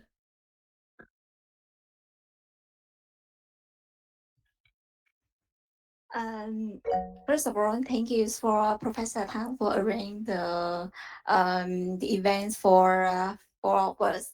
And I would like to introduce my first. My name is Nancy, and I come from Da Nang City, same hometown with Mr. Lê Hoàng Phúc. And I graduated from Da Nang, and then I go to Taiwan to learn master in Tsinghua Daxue. And then I go to Taipei to work in the bank. And right now I work in finance, not in semiconductor. However, as the Da Nang people, I usually spend my time to read the news from my home city, and I could say my home city and the governor they spend a lot of effort and encourage to develop semiconductor and industry. In the past, when I work in the finance, Da Nang City, we don't focus on industry or manufacturing. We don't have many factory in the city because we want to focus on the hospitality and tourism to be green city, to have the good environment for the people. So, but in this year, the government they merge the city like Da Nang City and Quảng Nam province. That reason my hometown is bigger, is larger. So now we have a lot of humans and labor to build the factory and manufacturing and then build up the semiconductor industry. However, at the Vietnamese, we call learn in Taiwan. We always look at for the we always looking for the opportunity to go back to the home country, and especially for the home city, like my home city. So my question is, uh, I would say, when is the good time for us, for the student, to back home city to work in for semiconductor or any industry? Because now we hear a lot of opportunities, right? Mr. Fook, Professor Young, and Mr. Warren, you guys give us a lot of opportunities and a lot of change, and we can see a lot of like good thing in the future. However, when is a good time for us to back? Because stay in Taiwan, we can earn a lot of experience more and more, right? So my question is, when is the good times for us to back home city to work? Thank you. Thank you. Maybe I can just answer this one. Home is in everybody's heart, especially for the person getting older and older. They always dream about home, and that's why even in Taiwan, you see when people retire, they all come back to Taiwan. Okay, and hopefully it's not only when they have nothing to do and then come back to home, to hometown. Definitely, there's a huge drive, a huge motivation for people to go back to their home. The key is opportunity. Right? Um, Vietnam, in some sense, you can say the current situation is not as well developed as international, especially if you compare U.S. For developed country. But it has a potential. Um, Typically, the industry, the position you want to go is before you took off. Before you took off, not when you get mature. Okay. Actually, honestly speaking, to Taiwanese today, for people in semiconductor student, I actually have some concern for them. Okay, because if they come to semiconductor industry in Taiwan, Taiwan semiconductor industry is already reached the mature phase. And when you go to TSMC, it has a huge number of people. Compared to the time when I went to TSMC, TSMC is 50 times bigger. 50 times bigger, doing the similar job means your scope is 50 times. And you have 55 people on top of you, more experienced than you. So your corporate going ladder will be slightly worse. Okay. And you work only for money. You don't necessarily have the chance to work for your future. Okay. And that's the situation of going to the so-called mature industry. That's why Silicon Valley people, very few people working in semiconductor anymore. Except the NVIDIA, Apple, those are not necessarily to semiconductor. They are more application. They still have a lot of future, AI and so on. So even Taiwan's semiconductor student come to industry, I recommend them to work on the newer things like silicon photonics. Okay, if you're working on silicon photonics, you have a less competitor because most of the elderly doesn't understand that, and you want to go there as a initial player. Okay, now I go back to your question. When I was in US, during the time, the reason why I come back to Taiwan, because on the time I want to come back to Taiwan, Taiwan is still very, very immature. Taiwan salary is very low, and that's why I didn't come. I reject TSMC 3 times before actually I accept the offer 4 times. Okay, the reason is the company are not ready for me yet. Okay, or I'm not ready for them yet. Okay, means they pay me, the money is not good enough for me to come back. The environment is not good enough opportunity for me yet. Okay, but however, when I was in US, I only see a trend.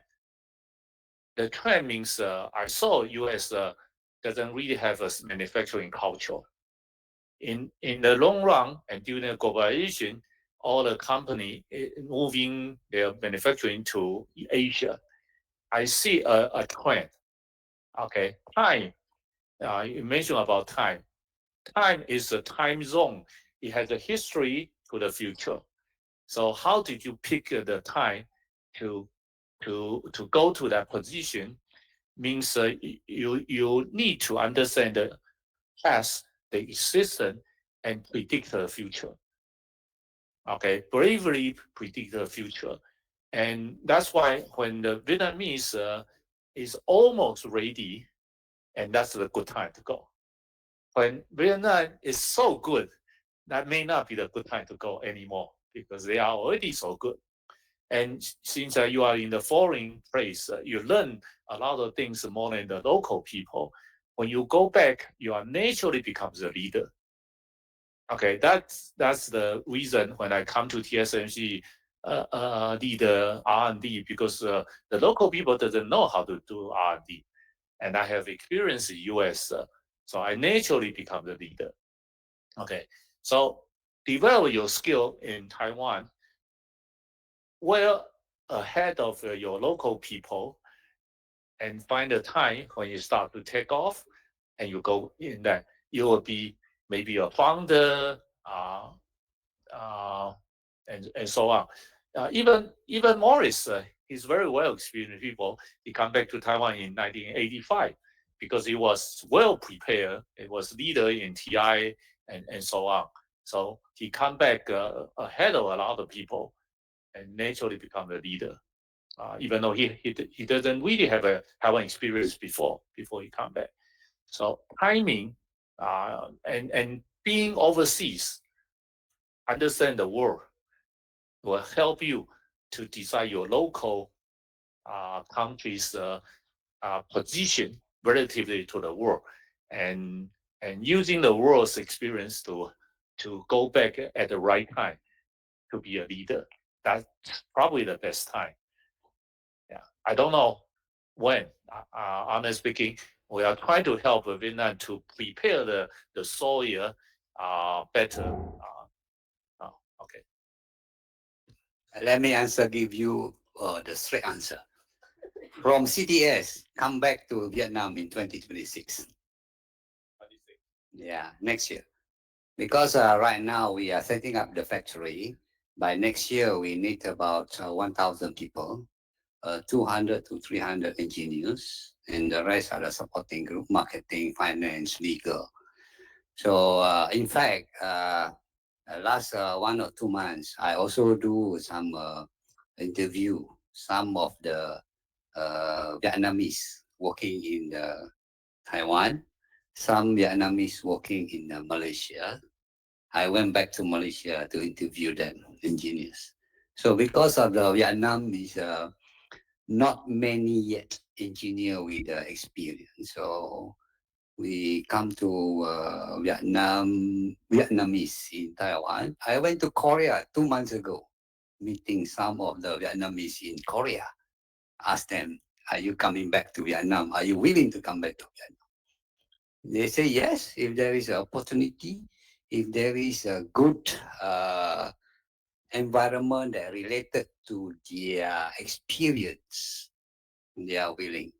So there is no specific answer for the whole Vietnam when you are coming back, but based on the each company perspective, when they need the manpower, when they need the talent, when they have the vacancy, and when they are hiring. For me, CTS City Group come back in 2026. Thank you. Very thank you for the answer from Professor Young and Mr. Wan. And I also noticed that Mr. Phuc, you were smile very a lot about this question. And I'm also the son of Da Nang. Da Nang is also my hometown. Oh, really? Wow. So I want to know your comment about this question. Yeah. Can you share with us? I will answer very short because like Professor Young and Mr. Wang already, I think they answer very well and provide lots of information for that question. So my answer is like, from my point of view, I used to study in USA like 8 years ago, and Japan like 5 years ago. I got a chance to work there, but I come back as 8 years ago, and I work for the city government with a very low salary, low income, but I'm happy with that to support for the whole ecosystem. So my answer like 8 years ago, I already come back to like my city. And for that question, I think it never too early, too soon, or too late to come back to home, right? You can come back Da Nang City every time you like. And for me, at this moment, we already have a 26 company in Da Nang City. They do have a like demand for the experienced engineer or finance also. So for I forgot her name, but the thing is, I just share with you.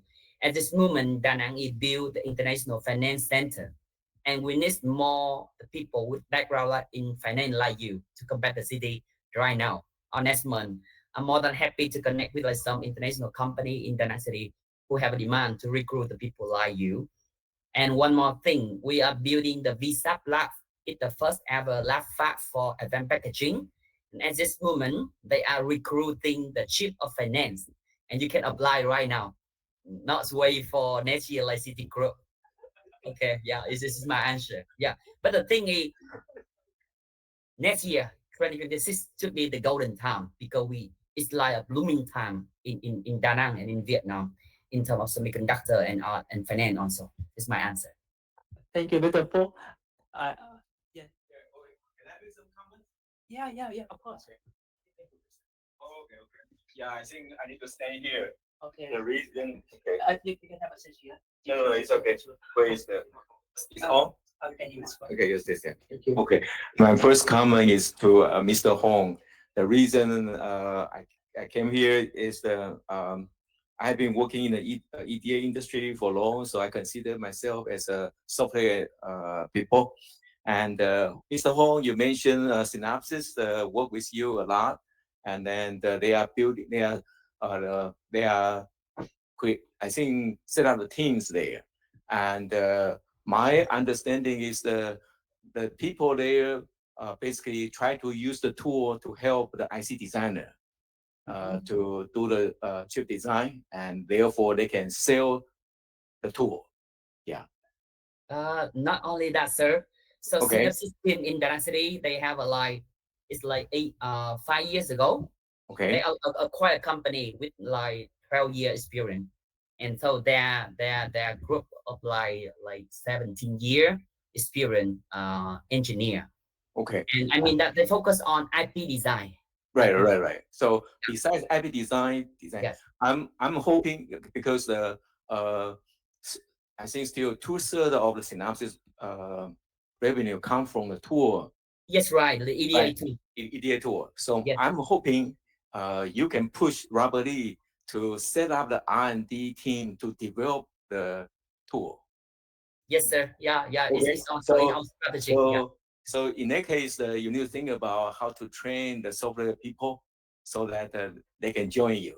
Okay. Yes. Yes, And sir. then the second comment is to all the people here because you came to Taiwan to study. And since Mr. Hong, your center is the semiconductor and the AI center. Yes, So sir. I just want to remind you is that everyone in the school at least need to take one AI course, okay, before you graduate, okay, because that is a trend. Yeah. So just prepare yourself. Thank you for sharing, sir. Yeah. Thank you. Very, very thank you for your Professor Lee. And I want to also add some comment about Professor Min, because we already hear about the great place from Ho Chi Minh City, the south of Vietnam, Da Nang, the central of Vietnam. But I want to know here from the north, because I know you have a lot of linking with the industry in Hanoi. So can you share with us a little bit about the the place we can return to in Hanoi in the next time? I cannot hear you clearly, Professor Ming. Sorry, Okay, I can hear you now. my mic, my mic. Um, I think I totally agree with Professor Yang, Mr. Phúc, and Win. No, it's not the it has no right time to come back. You can come now, or you can stay there 10 years.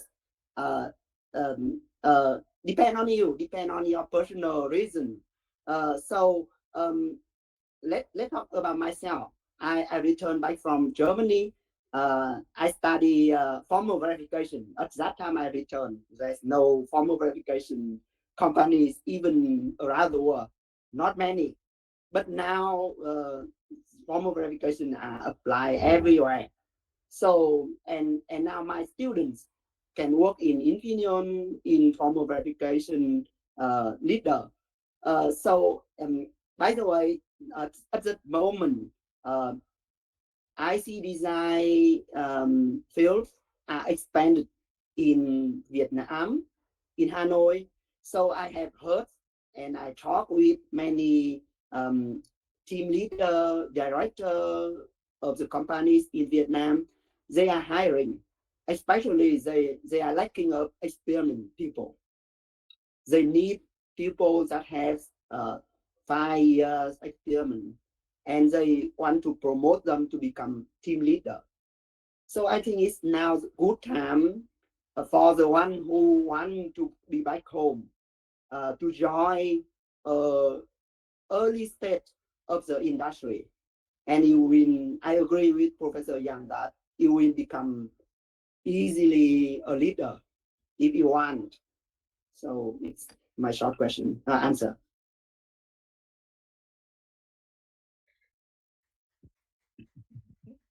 Very, very thank you for your answer, Professor Huỳnh Đắc Minh. And Sorry, I would like to add one more point. Because now Vietnam lack of leaders, leading engineer. So if you come back now, you can contribute more on the development of the semiconductor industry in Vietnam. Because if you come back, one of you will create 10 or 5, 10 or 20 other fresh position for your followers. very thank you. Professor Young, you want to have any comments about this? Let me just add one more thing. Most of the Vietnamese students study here and work in Taiwan industry. I want to use a very different mentality to enter this industry. For example, you went to work at TSMC, Micron. Through your work, really learn it. Okay, you went to TSMC, learn how TSMC becomes so successful, but they are so good at it, and you learn that skill. Not just doing the work. Please don't just do the work. follow the order and doing it. You want to do it and do the good work, no doubt about it, but you have to learn it. Then why people doing this way? How does people doing the things effectively? Learn it as quick as possible, and using the first 2 years as a master degree in industry. Taking a master, if you go to TSMC, take a TSMC master. Working in Micron, Micron master. Synopsys, Synopsys master. And you learn it, got to the point you are so good already. Then you can go back to Vietnam, creating a synopsis, creating TSMC. Oh, of course, not that easy because you need money, a lot of money. But synopsis is possible. EDA tool is possible. Software tool is possible. And you learn the AI skill just like Professor Lee. And you do things better than TSMC, better than Micron, better than anything. And you will be the leader. Right? But you need to have the capability, have the confidence to do that. And that's where you learn it in industry. Don't try too hard to climb the so-called corporate ladder in Taiwan's company. It's not easy. I just have to be very realistic. There are so many Taiwanese as your competitor to climb that leader. But you learn enough skill, good enough, so that then when you go back to Vietnam, you are a lot better than anybody else. The person who learned it and person who hasn't learned it for 5 years are very different person. Only the person who learned it, you can go back to make a difference, to make an impact. So learning in the industry is even more important than learning in school. Okay, that's just my comment. Very, very thank you for creating Professor Yang. So to summarize of this, I know that being overseas is a great opportunity because we can gain the experience, learn some very high skill, and when we feel ready, we can come back to Vietnam and make something impact. So for the next one, have anyone for the last question because we don't have too much time. So okay.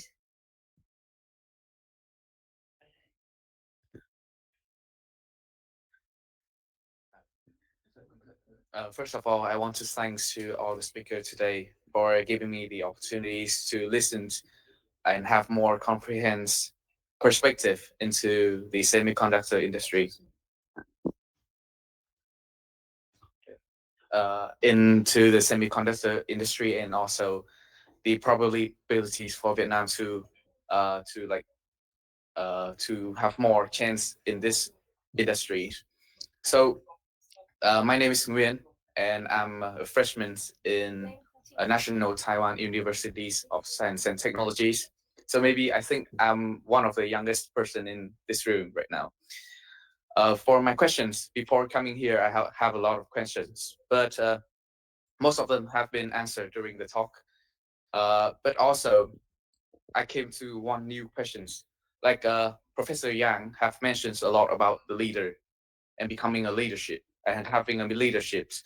So I wonder how can our like young intellectuals like us becoming a leader or become a or get into the leader communities.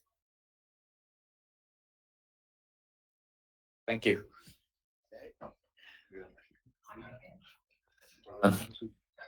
There are some people say leader was a natural born. Okay, Steve Jobs as a natural leader, even he's dropped out from university, is very different.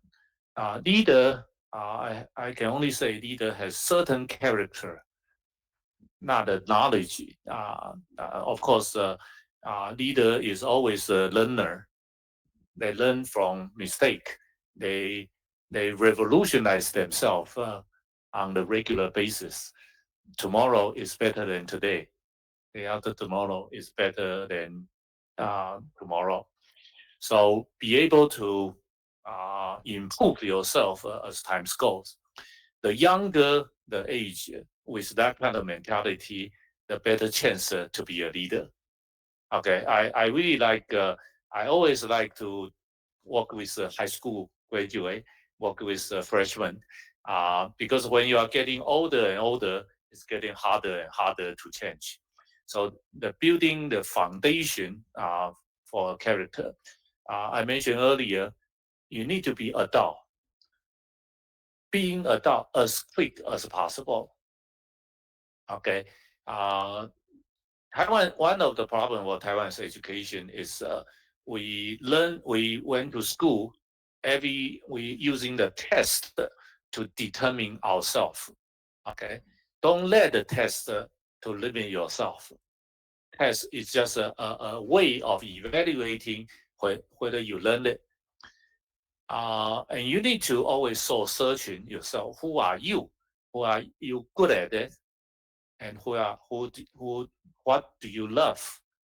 And what the world need? Okay, and then what can you really make an impact and a lot of money from that? Because earning money is not because some company want to give you a job and you do on the minimum wage. If you can do things the world really need it, and you can make a lot of money. But you have to be very good at it also. And hopefully you will love it, because if you hate it, it's very hard to do a good job.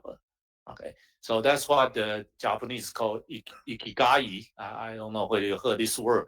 Combining four things, and you can be a very very good person.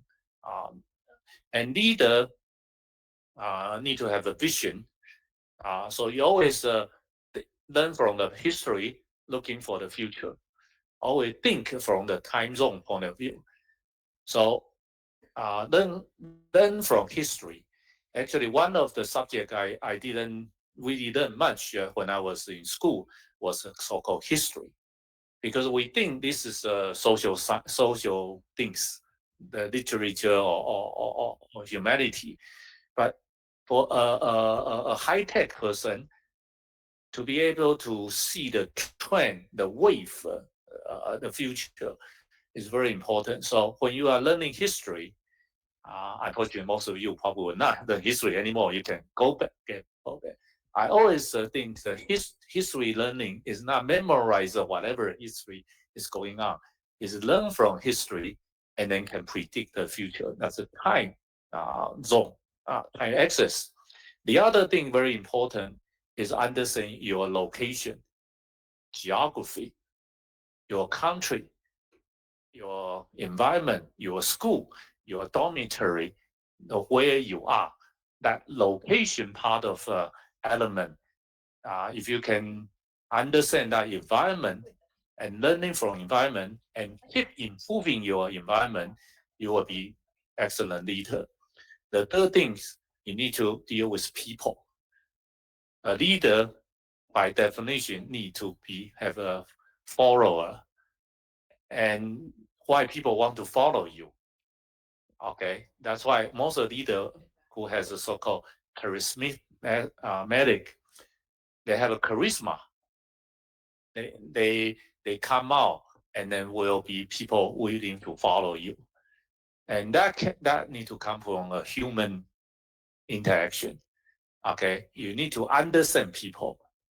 You can think from their viewpoint, has an empathy from there, just like Mr. One. He can play with his people to play football or play sports, and need to be part of that. They then feel you are part of that. Not like a recent Nepal case, the young people overthrown the government. Okay, because those government has no idea what the real people are thinking. So you need to understand people. Okay, so quick answer: being an adult, understand the history, understand the time, understand location, understand people. You will be natural leader. Yeah.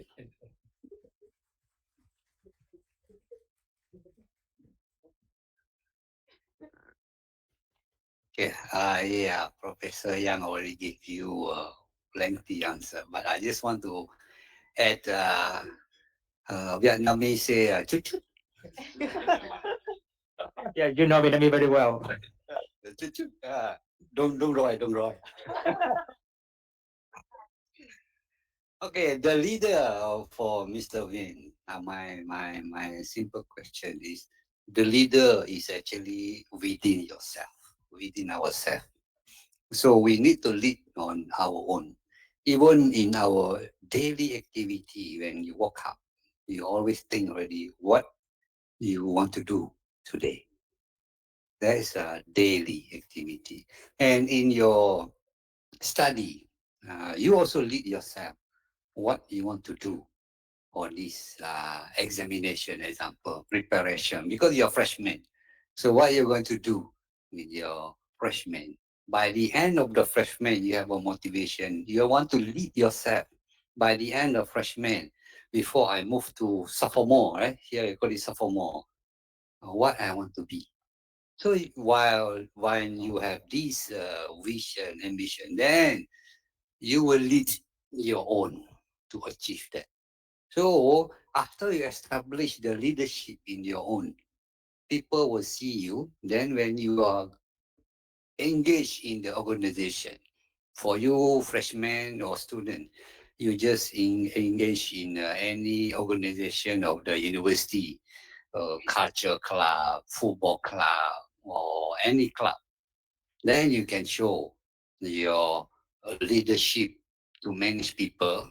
Once you have your own internal leader, then you have a small group. When you graduate, when you are working, you lead a small leader. If you are engineer, you lead a small group of engineer before you establish your leadership to the higher potential to be the next level manager, management, or maybe the leader of a company. So what I just want to add to what Professor Yang mentioned is that the leadership is start from your own self. You must create. Thank you.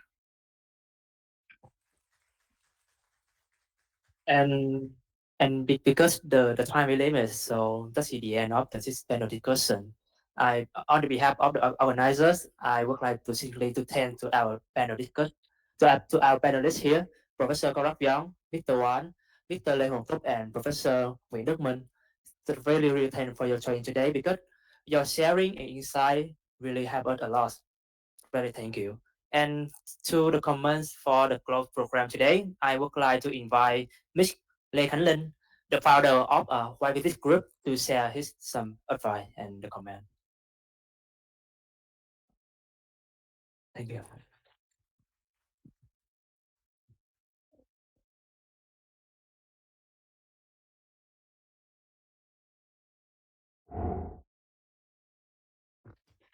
Thank you for the introduction.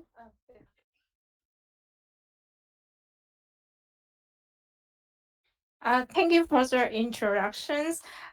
For ladies and gentlemen, distinguished guests and dear friends, and we conclude the seminar. Sorry. As we conclude the seminar today, I want to take this moment to express my gratitude for everyone who has supported our journey and made this event possible. Firstly, my heartfelt thanks go to Mr. Phạm Minh Tiến, the chair of Science Technology Divisions at Vietnam Economic and Cultural Office in Taipei. Your encouragement and support has always been a source of strength for our community. Thank you for your leadership and believing in our missions. And next, I would like to extend my sincere appreciation to all our sponsors. Firstly, is the Citigroup in general and Citigroup Semiconductor in particular. Citigroup is always a pioneering cooperation in technology and innovation in Vietnam. And thank you for belief on us and true to support our event. And next is Y Semi Technologies, a leading semiconductor design company in Taiwan. It's a It's so sad that YSME leader could not be here with us today, but I would like to express my deepest thanks to him for always trust me and believe in all my activity. And next is Taiwan International Exchange Associations, with the present of Professor Conrad Zhang.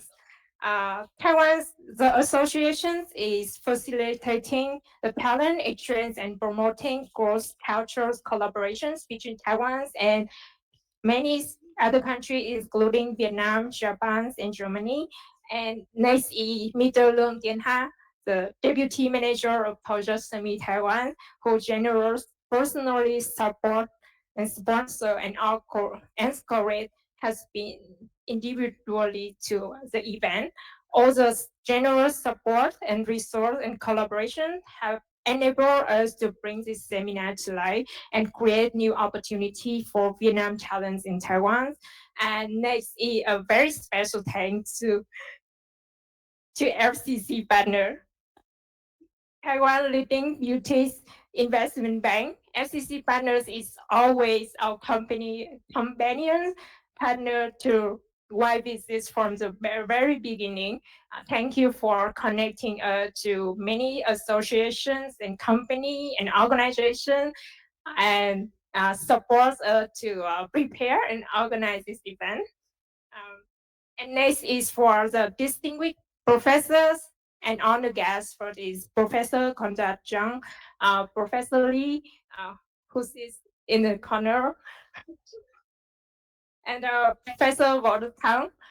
Professor Hung is already just not here. He's just and Professor Michael from NTU just come here today, and Mr. Guan and Mr.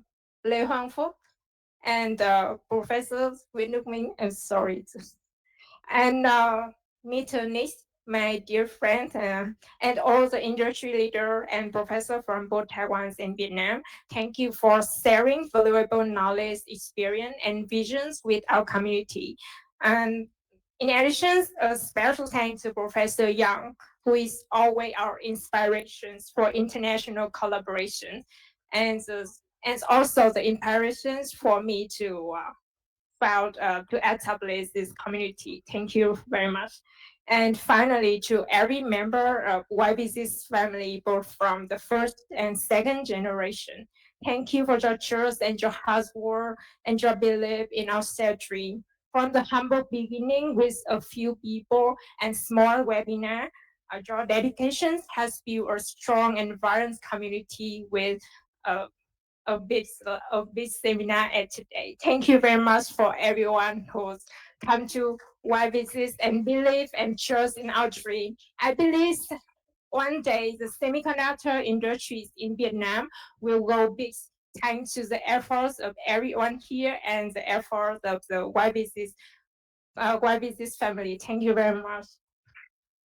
Thank you so much, Miss Lê Khánh Linh. Now I would like to invite all our special guests to kindly come up to stage to receive a small gift to applications for the valuable contribution today. So please welcome.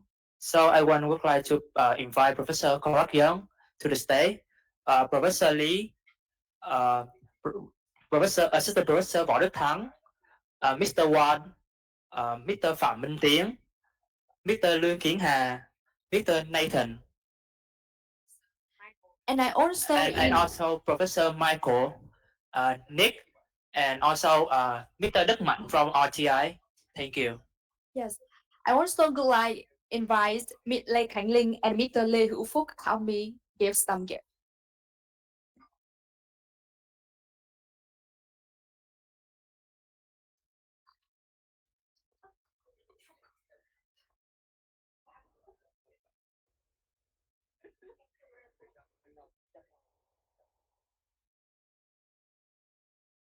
Nhạc có không nhỉ? Có nhạc thì trong quà không nhỉ?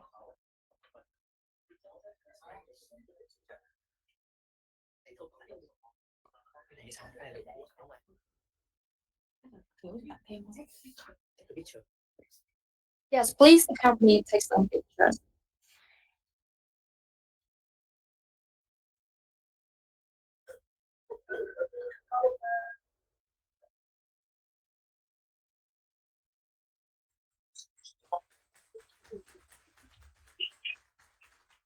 Okay, xong rồi.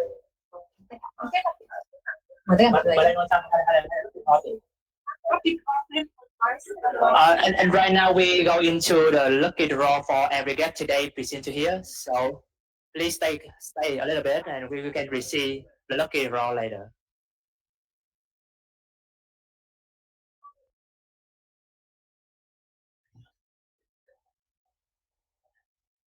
Your number will be follow the list of attendances. So sit you away and waiting for your name. The gift is very high, below $1 billion, but that's allowed. I don't know, but yeah, just take a cam a little bit for lucky draw. Ủa sao vậy?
So this is for the fourth prize. So the number 057. So I would like to know the name.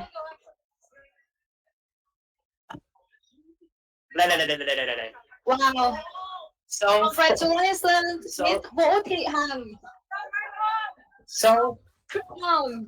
congratulations, Mr. Vũ Thị Hằng from Macron for the fourth prize. Miss,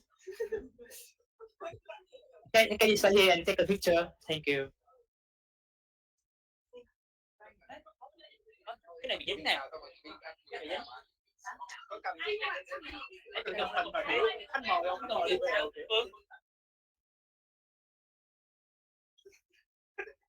Sẽ cái ra nó hơi kỳ vậy. Em nghĩ là mình đến cái góc cực á, góc cực họ chính để họ dính dính cái này chúng ta này nó hơi kỳ. Okay, for the next one will be for the third prize.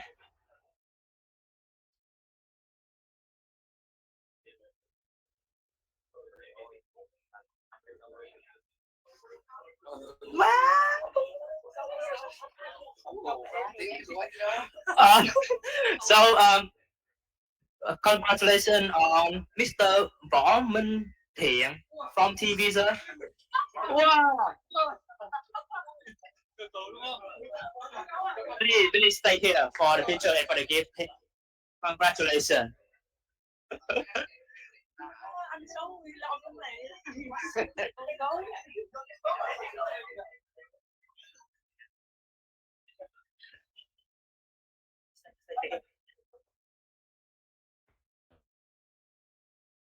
And the next one for will be for the second prize.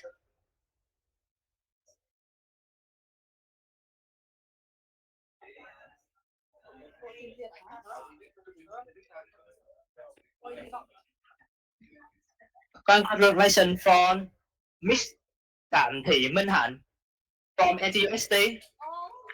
Please welcome. Please go to on the stage for receive the prize. Congratulations.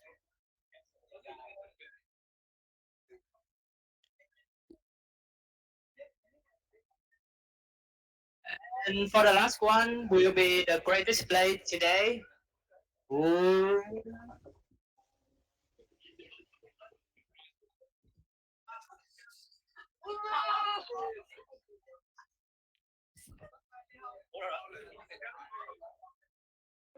From 61 Miss Lại Thị Thu from NYCU.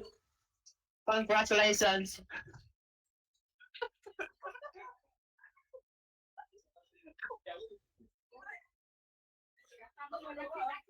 Hả? Cái gì vậy? Em mình 500. Đây là đem cho.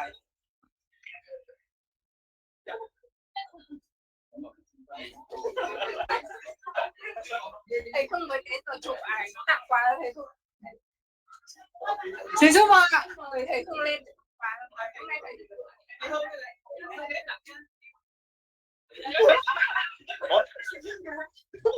Em nghĩ là thôi chị. And can I invite everyone to be the stage and I want to take the picture for all we are for today, please.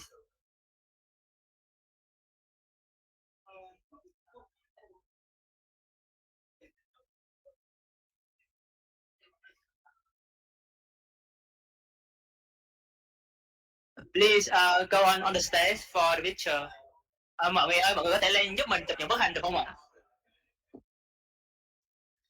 Lastly, I would like to invite everyone come on stage for photo so we can capture these wonderful moments for the futures. Please welcome everyone.